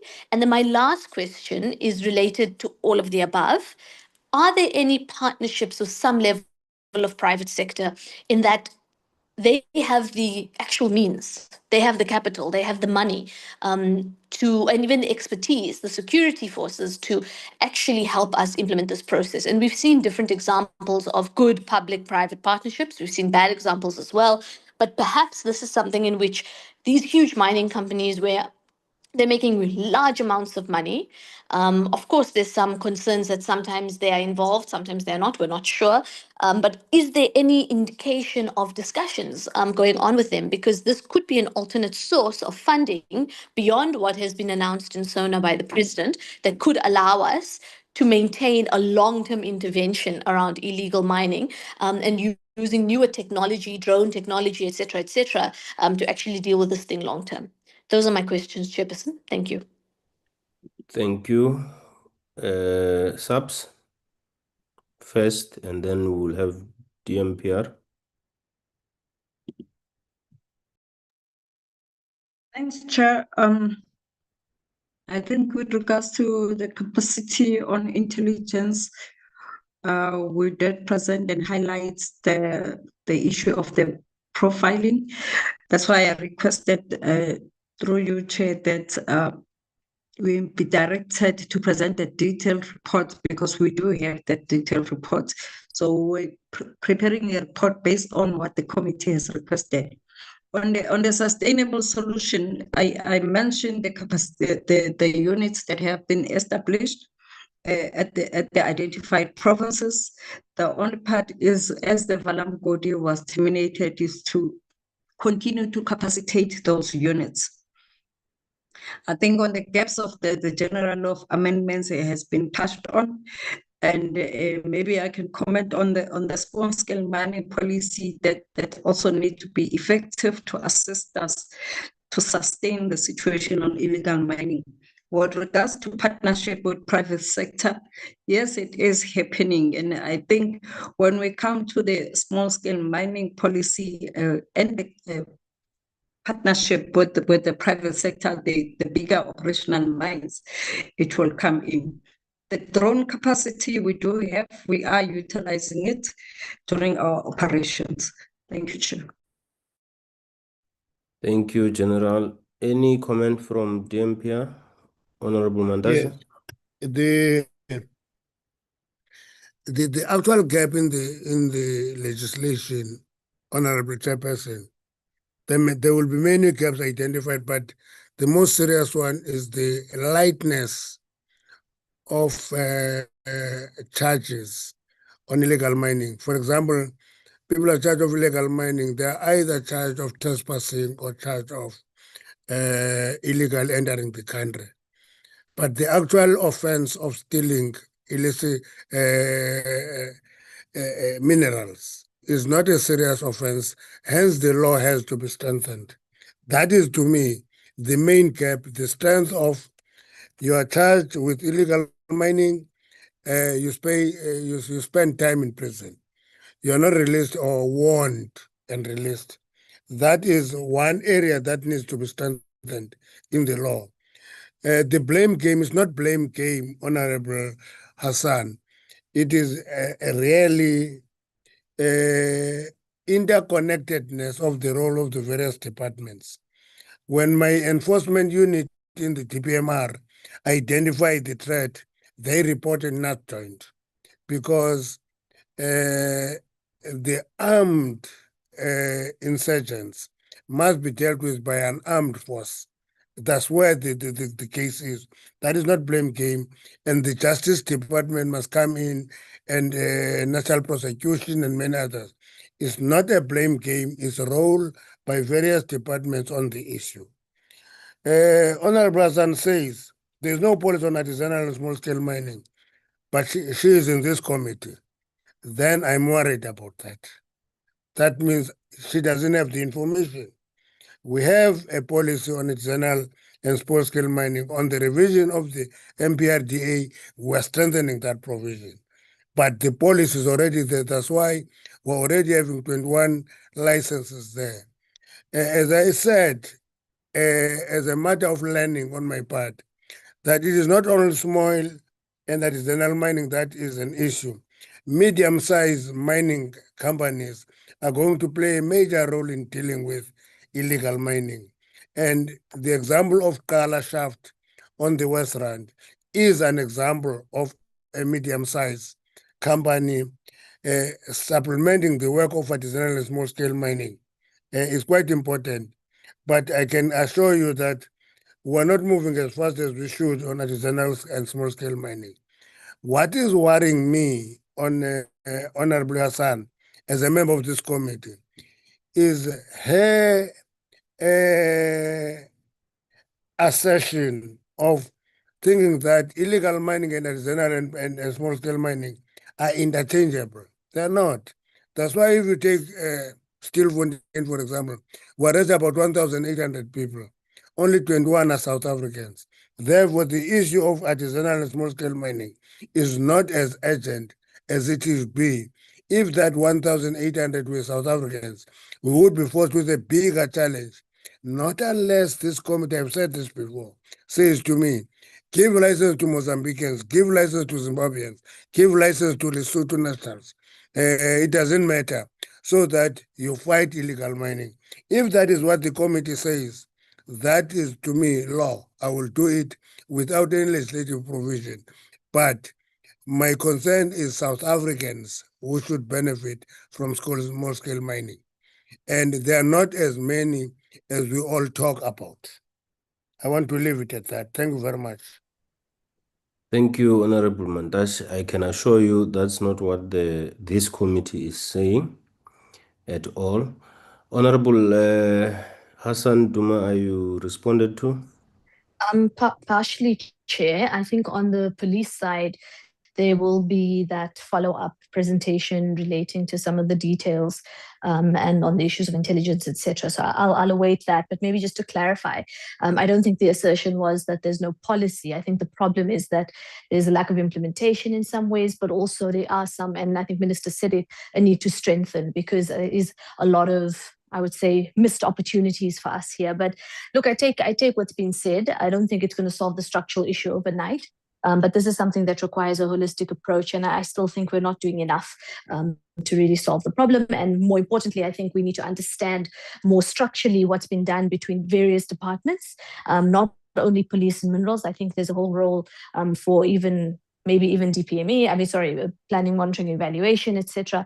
And then we need to know very specifically what kind of assistance the private sector is providing, because I'm still not answered on that. But I recognize that it will come up in following meetings and presentations. Thanks, Chair. Okay, thank you very much. I don't think it warrants a response, Honorable Mantashe. I can see you are unmuted. No, I've been unmuted all the time. Can you mute, please? Honorable Mani? Yeah, thank you, Chair.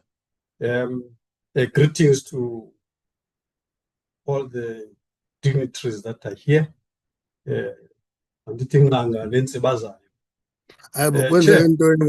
What has happened to the hat now? Minister, just be serious for proceed? once. Can you proceed?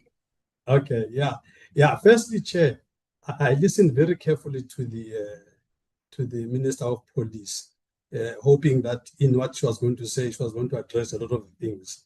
But unfortunately, I think the minister is almost like throwing his hands in the air and saying all kinds of things about systemic problems. But he doesn't seem to suggest a systemic strategy.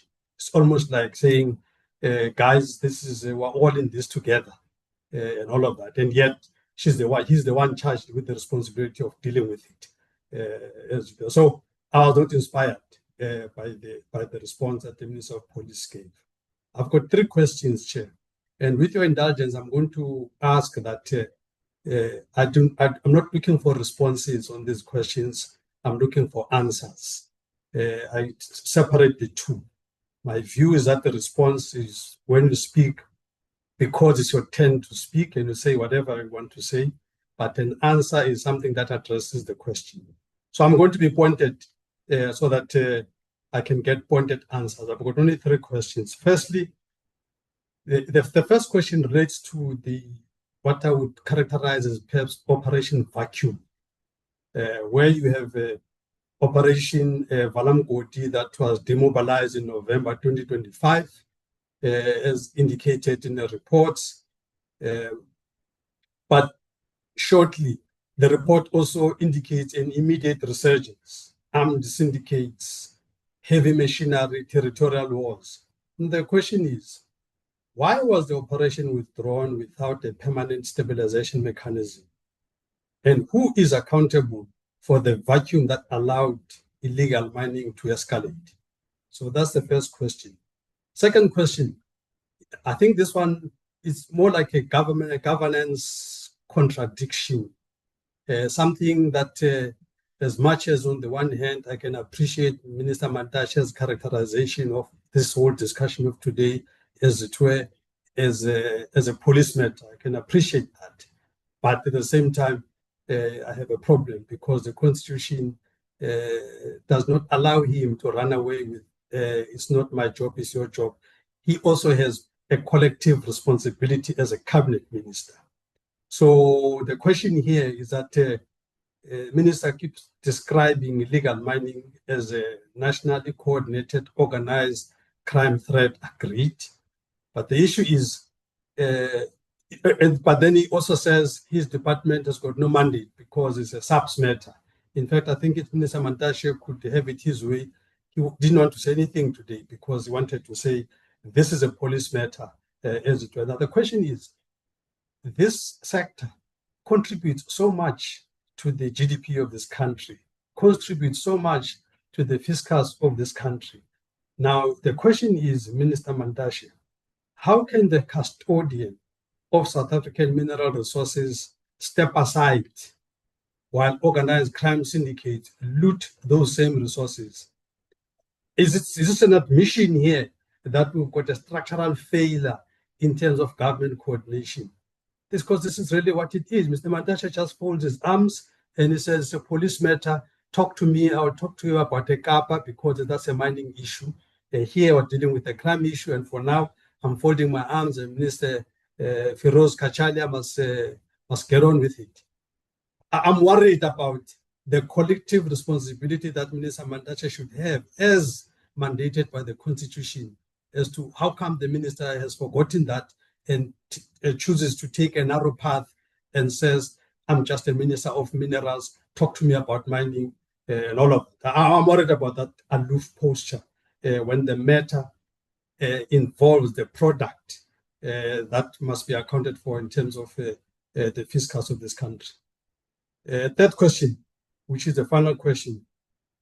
The report identifies major corridors in the port of Richards Bay as exit points for illicit chrome and gold. Now the question is, what real-time export controls are stopping stolen minerals from leaving our shores? Or are we effectively allowing organized crime to monetize South Africa's mineral wealth unchecked? This is a big problem, Chair. I mean, at one stage, I was also asking Minister Mantashe about the sugilite, as it were, that Chinese just do as they please. They just come into Northern Cape, they take sugilite and they go.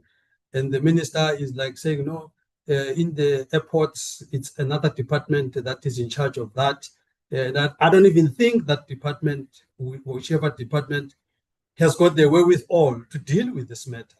So, Chair, it's almost like the center is not holding. And as we are sitting now here today, the illegal mining is proliferating the whole country. This is actually, of all the disasters that must be declared, I'm surprised why Zamazama illegality is not also described or categorized or declared as a national disaster, because it is a national disaster throughout the country. Last time we were in Mpumalanga, we find there near the Sabi area, near Safcol, there's some mining operation there. And the funny part, Chairperson, is that in all these illegal activities, they don't happen at night, they happen daylight. Where exactly are the police when all of this is happening? This is happening daylight. People just go, with their business as usual, and the police just drive past. They've got other priorities. It's like police have come to terms with the fact that this must happen. I don't know at which scale and all of that, but police themselves are also not having the kind of energy that one would expect, given that South Africa is a home of mineral wealth, but you've got police that just are taking this as just one of those pickpocketing issues. I'm very worried about the casual approach of police when it comes to this. And Deputy Minister Matale, now that you are here, I know you're going to try and be defensive here. The question is, right now, daylight, this is happening. Where are the police to stop this? I mean, why is this happening daylight? This is very frustrating. Thank you, Chair. Thank you, Honorable Mani. I'll take subs first. Thank you, Chair. The first question was the operational vacuum and the resurgence and why the cooperation was terminated with no proper plan. I've explained, Chair, that... and who's accountable? Is Major General Zulu speaking? Chair? Is that what you were asking, Honorable Mani? Yes, you are summarizing the question, but leaving the crucial part as to who was accountable. Okay. No, but Thank you are you. still responding. Can we not have that again? Because I am very fair. I'll give you at the end an Okay, opportunity. apologies, Chair, withdrawn. Thank you. Can you proceed, Major General? Thank you, Chair. The police is the leading department with regards to Operation Valamkoti. And the vacuum that is identified by the Honorable that caused the resurgence and why then the operation was then terminated without the proper plan. Again, Committee, I will explain. The accountability, as the Honorable asked, rests with the police. But as I explained, that when Operation Valamkoti commenced, there was a specific budget that was allocated for this operation. So the budget is exhausted. In place where the operation was terminated, there are units that are established in the affected provinces. The only part or the process that is currently on is the capacitation of those units. Because I'm just going to make one example. In Mpumalanga, the Mpumalanga province is vast. Then you look at the unit that has been established. The unit that has been established must cover all districts. So it means we're looking at more than 100 police that must only focus on illegal mining that is currently happening. There was a question with regards to partnership that will play a major role, and as well as SNDF in those particular provinces. So we currently working with the private security of the mines, as well as the Mineral Council. So we might not cover the places fully to the satisfaction of the committee or of the South Africans. We know that illegal mining is still a challenge. But I will also go back to the pieces of legislation that really is a problem. Because the Honorable mentioned the major corridors.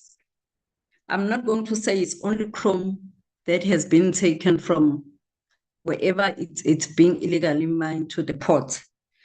But somewhere, somehow, the pieces of legislation does not allow or give us powers to execute our duties effectively because it's not covered in the legislation.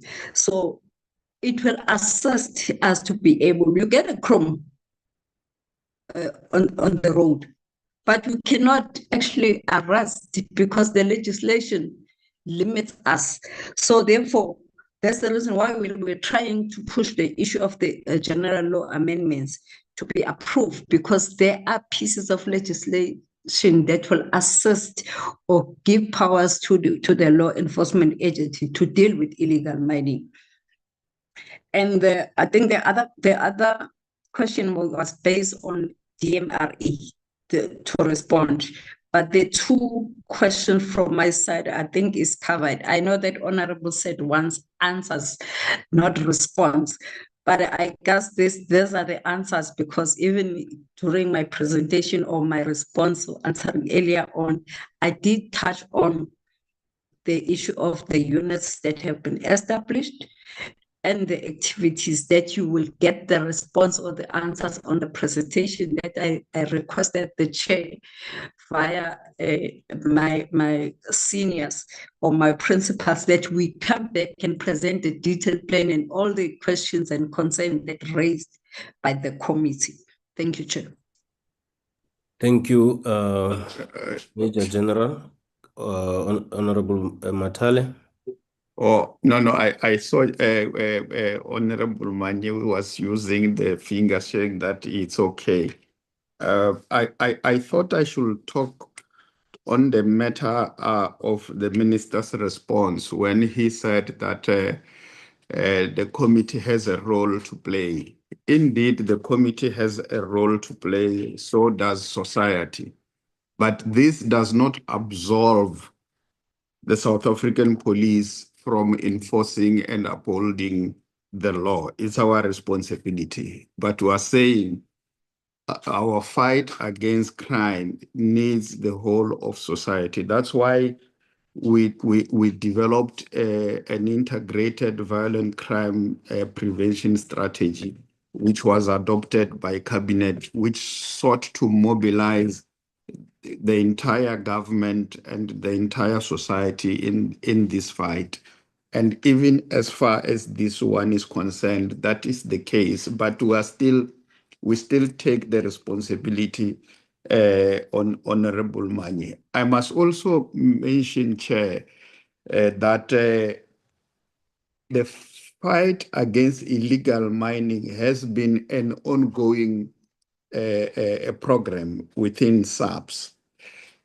Operation Valumgodi came in as we scaled up our response to this, given the challenges that we were confronted with.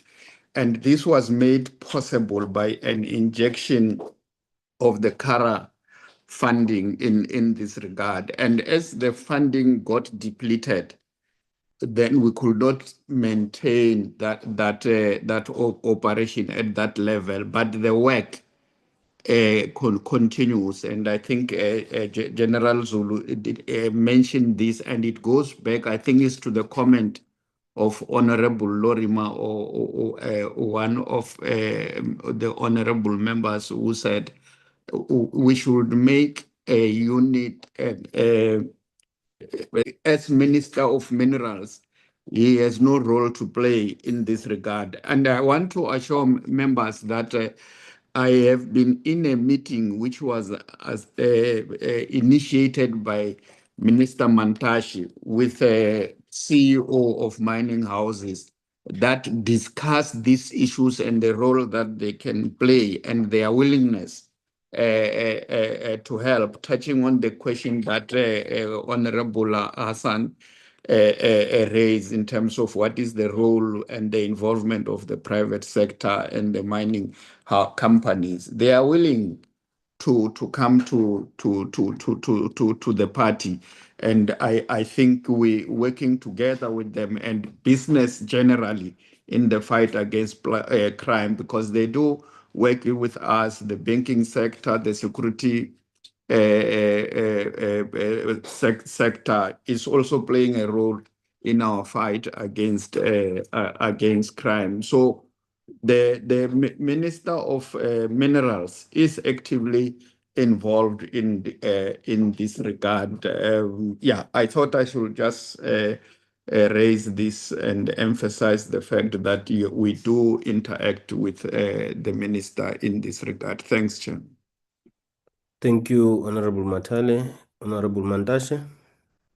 Only one question, Honorable Chairperson. Is our approach casual or realistic? That's the decision we should make for Honorable Mani. You don't deal with armed gangs with a pen, even if you are not casual. Once the gangs are armed, an armed force must respond to that. But what we do is we have an enforcement and compliance unit in the department. That unit is actively attached to the police. Because when we receive a report, we take it to that unit reports to the police. That is not casual. That is a realistic approach to a very serious issue. Zama Zama is an illegal activity. It's a criminal activity, Honorable Mani. I want you to internalize that. And as a criminal activity, you can only deal with it if you report it to the police. That's why this report is a NATJOINTS report, not a DMPR report, because there's a big part of it that requires police to act on the situation.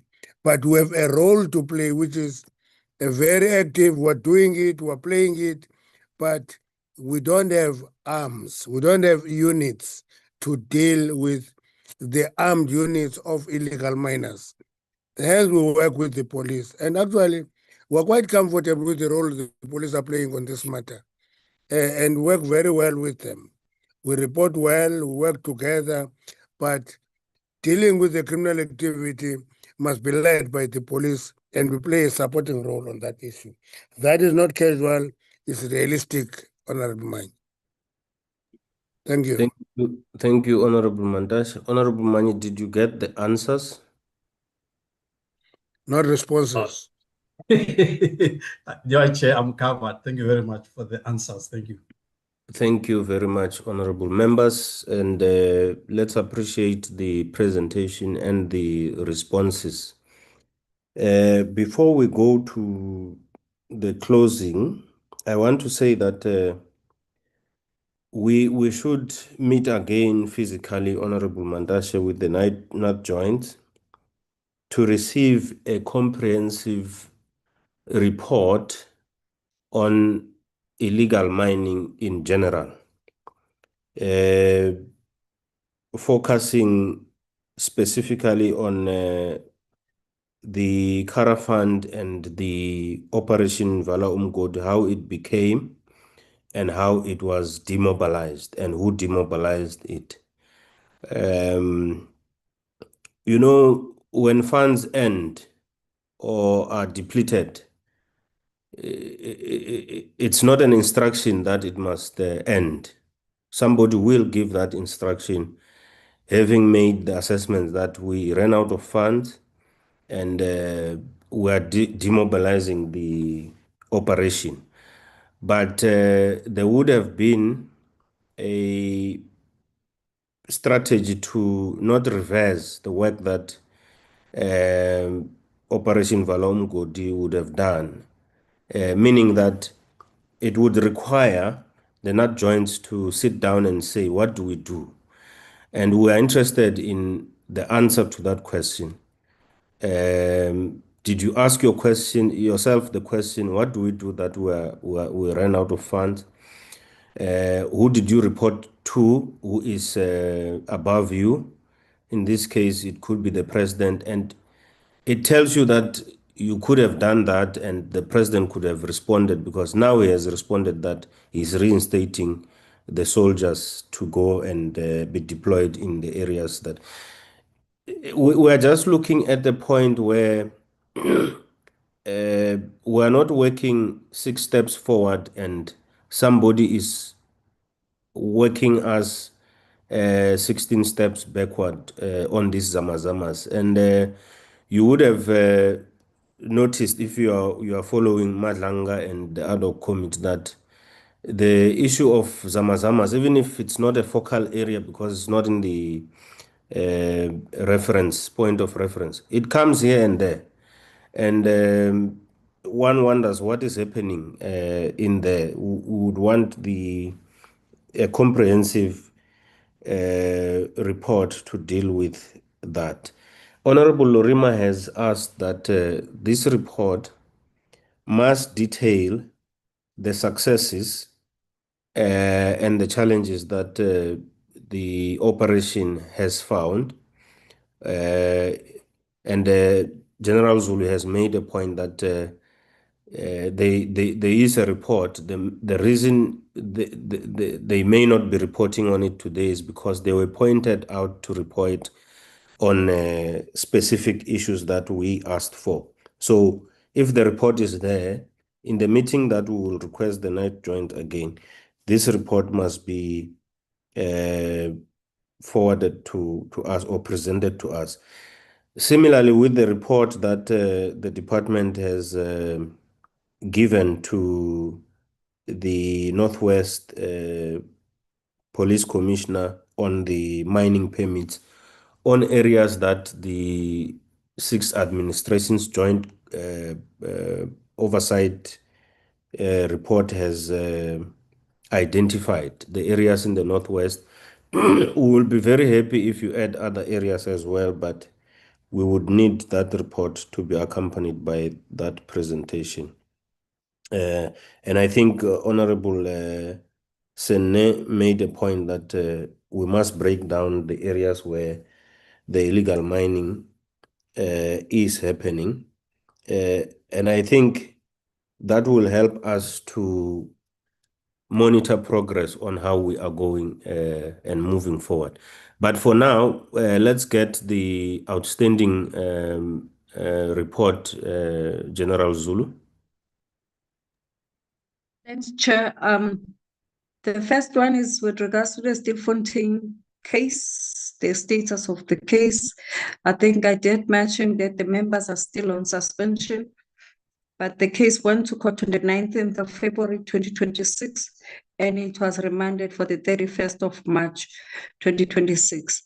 The other report will be presented by DPCI on the issue of the kingpins, the projects that are currently ongoing, as well as the successes. So I request Brigadier Makwan to present. Thank you, Chair.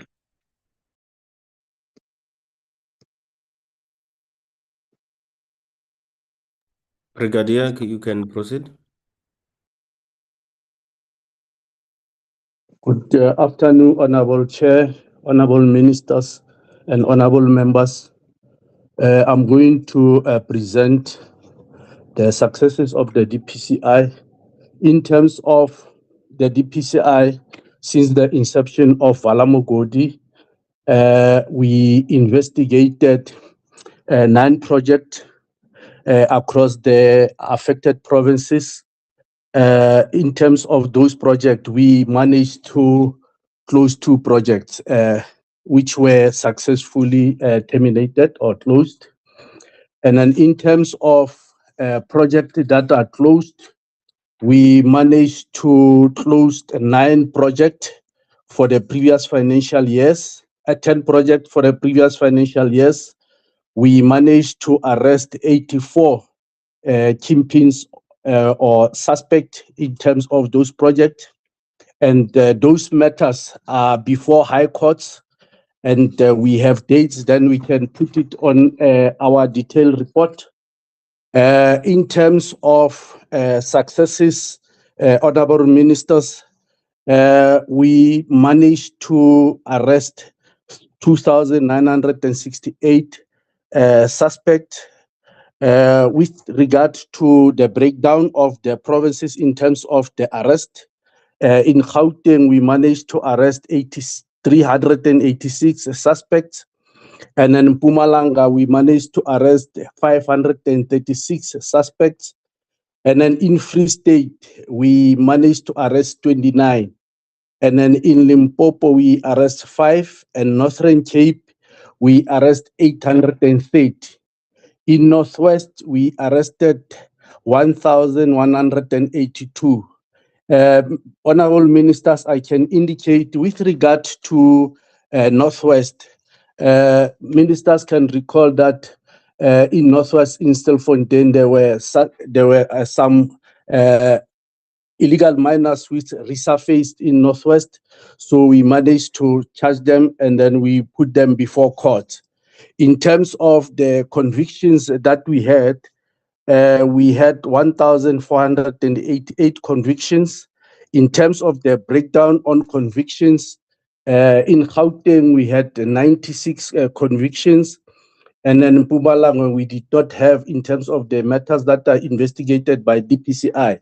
And in Free State, we have 1,170. Honorable Ministers, I can indicate in terms of Free State, we are having Operation Knockout, which is a joint operation between the DPCI, the detectives, and the mine. So that operation, it was effective, and we managed to arrest 1,170 suspects. In terms of Limpopo, we convicted 21 accused, and then in the Northern Cape, we convicted 75 accused, and then in Northwest, we convicted 126. So it brings us to the total of 1,488 honorable ministers. Ministers, in terms of the kingpins, as General Zulu indicated that yes, there are kingpins that we managed to identify across the provinces. There are 9. So we can put that in our detailed report. So I can indicate that the DPCI is working very hard in order to address the scourge of illegal mining in the affected provinces. Ministers, I submit. Thank you. Thank you very much, Brigadier. Honorable members, can I persuade the committee that it is clear that the NATJOINTS has got the presentation, a full presentation where they can give us numbers and enough details in the next round of our meeting.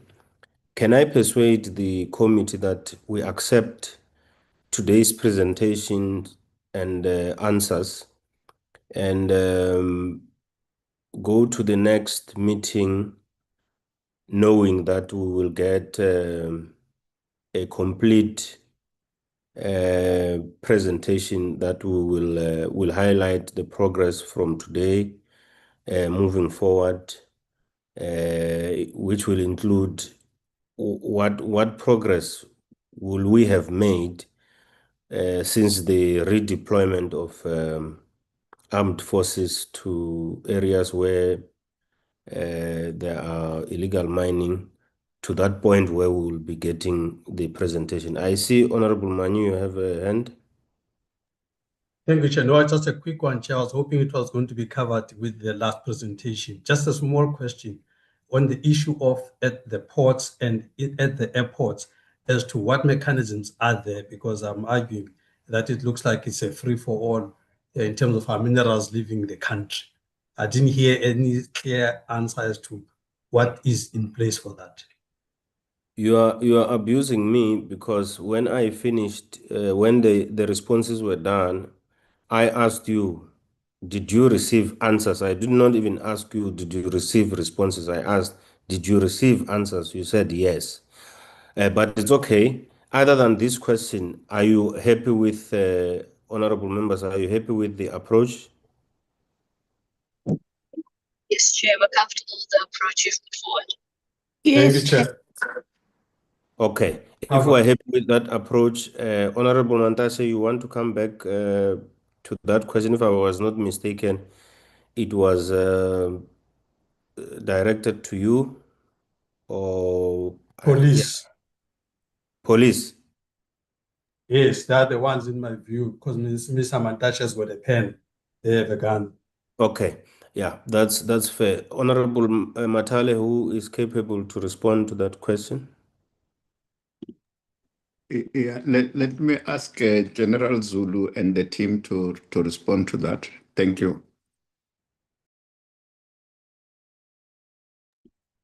Chair, I think I did mention with regards to the corridors and the challenges in respect of the minerals that are being transported.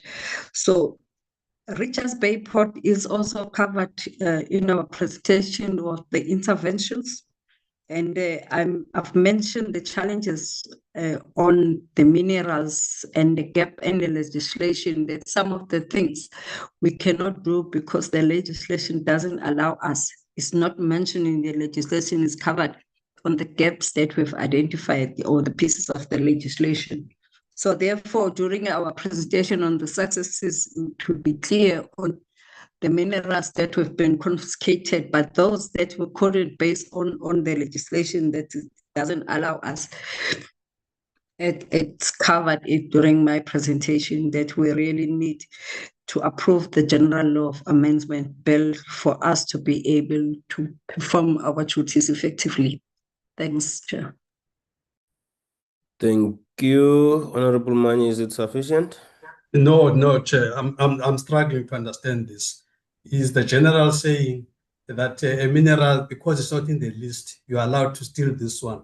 The ones that you cannot steal in terms of the law are these ones, but these ones, and even criminal. If this is a kind of response, Chair, it means criminals already know which minerals are in the category that that the Major General is talking about. This is totally unacceptable, that we have minerals that purely because the general perceives a loop, a lacuna in the law, which has not specifically said X, Y, Z minerals. And when they go there to do their work, they find ABC. They say, well, if got ABC is wrong, but X, Y, Z is not covered in the law, so you are free to take it. I mean, this is not making sense at all. Besides that concern that appears to be genuine, do you accept that General Zulu is saying when we have this comprehensive report, she will be in a position to outline what happens, what are the goods and the minerals that they confiscate at the airports, and what do they do with the rest and all the other? Are you accepting that we should wait and get that comprehensive report? I'm sure they've noted your concern and they will, in their report, outline which are these minerals that they are saying are not listed as, for a lack of a better word, illegal and so forth. Would you accept that? The only challenge here I have is that she's waiting for a general law amendments bill. That's my problem. I'm saying the absence of that law cannot provide by default passage of those minerals illegally. If she can just cover me that despite the absence of the law, there is no illegal passage purely because we don't have this general law amendments bill. That's my only issue now, Chair. Okay. Thank you. General Zulu? Thank you, Chair. It's not that we let the minerals pass by because of the gaps in the legislation. We do use common law, and if you find that you cannot account on the minerals that you are transporting, then we'll deal precisely with the particular person and the company and the rest. So we do work on it, but I was just pleading with the committee to assist us as well to approve the general law amendments bill without us using common law, because it doesn't carry weight, Chair. It doesn't carry weight. We arrest every day, but we don't see the impact because our laws and the conviction do not carry weight. Thank you, Chair. Thank you, General Zulu. And I think we are comfortable. I'm getting a sense that everybody is comfortable. before I get to the next point, because we're done with this, we are going to go to announcements and then we close the meeting. Can I get parting shots from the Deputy Minister in the absence of the Minister? I think he's not here. Deputy Minister Matale and then Minister Mandashe. Honorable Matale? No, thanks, Chair, and thanks to members for the constructive engagement around the subject matter.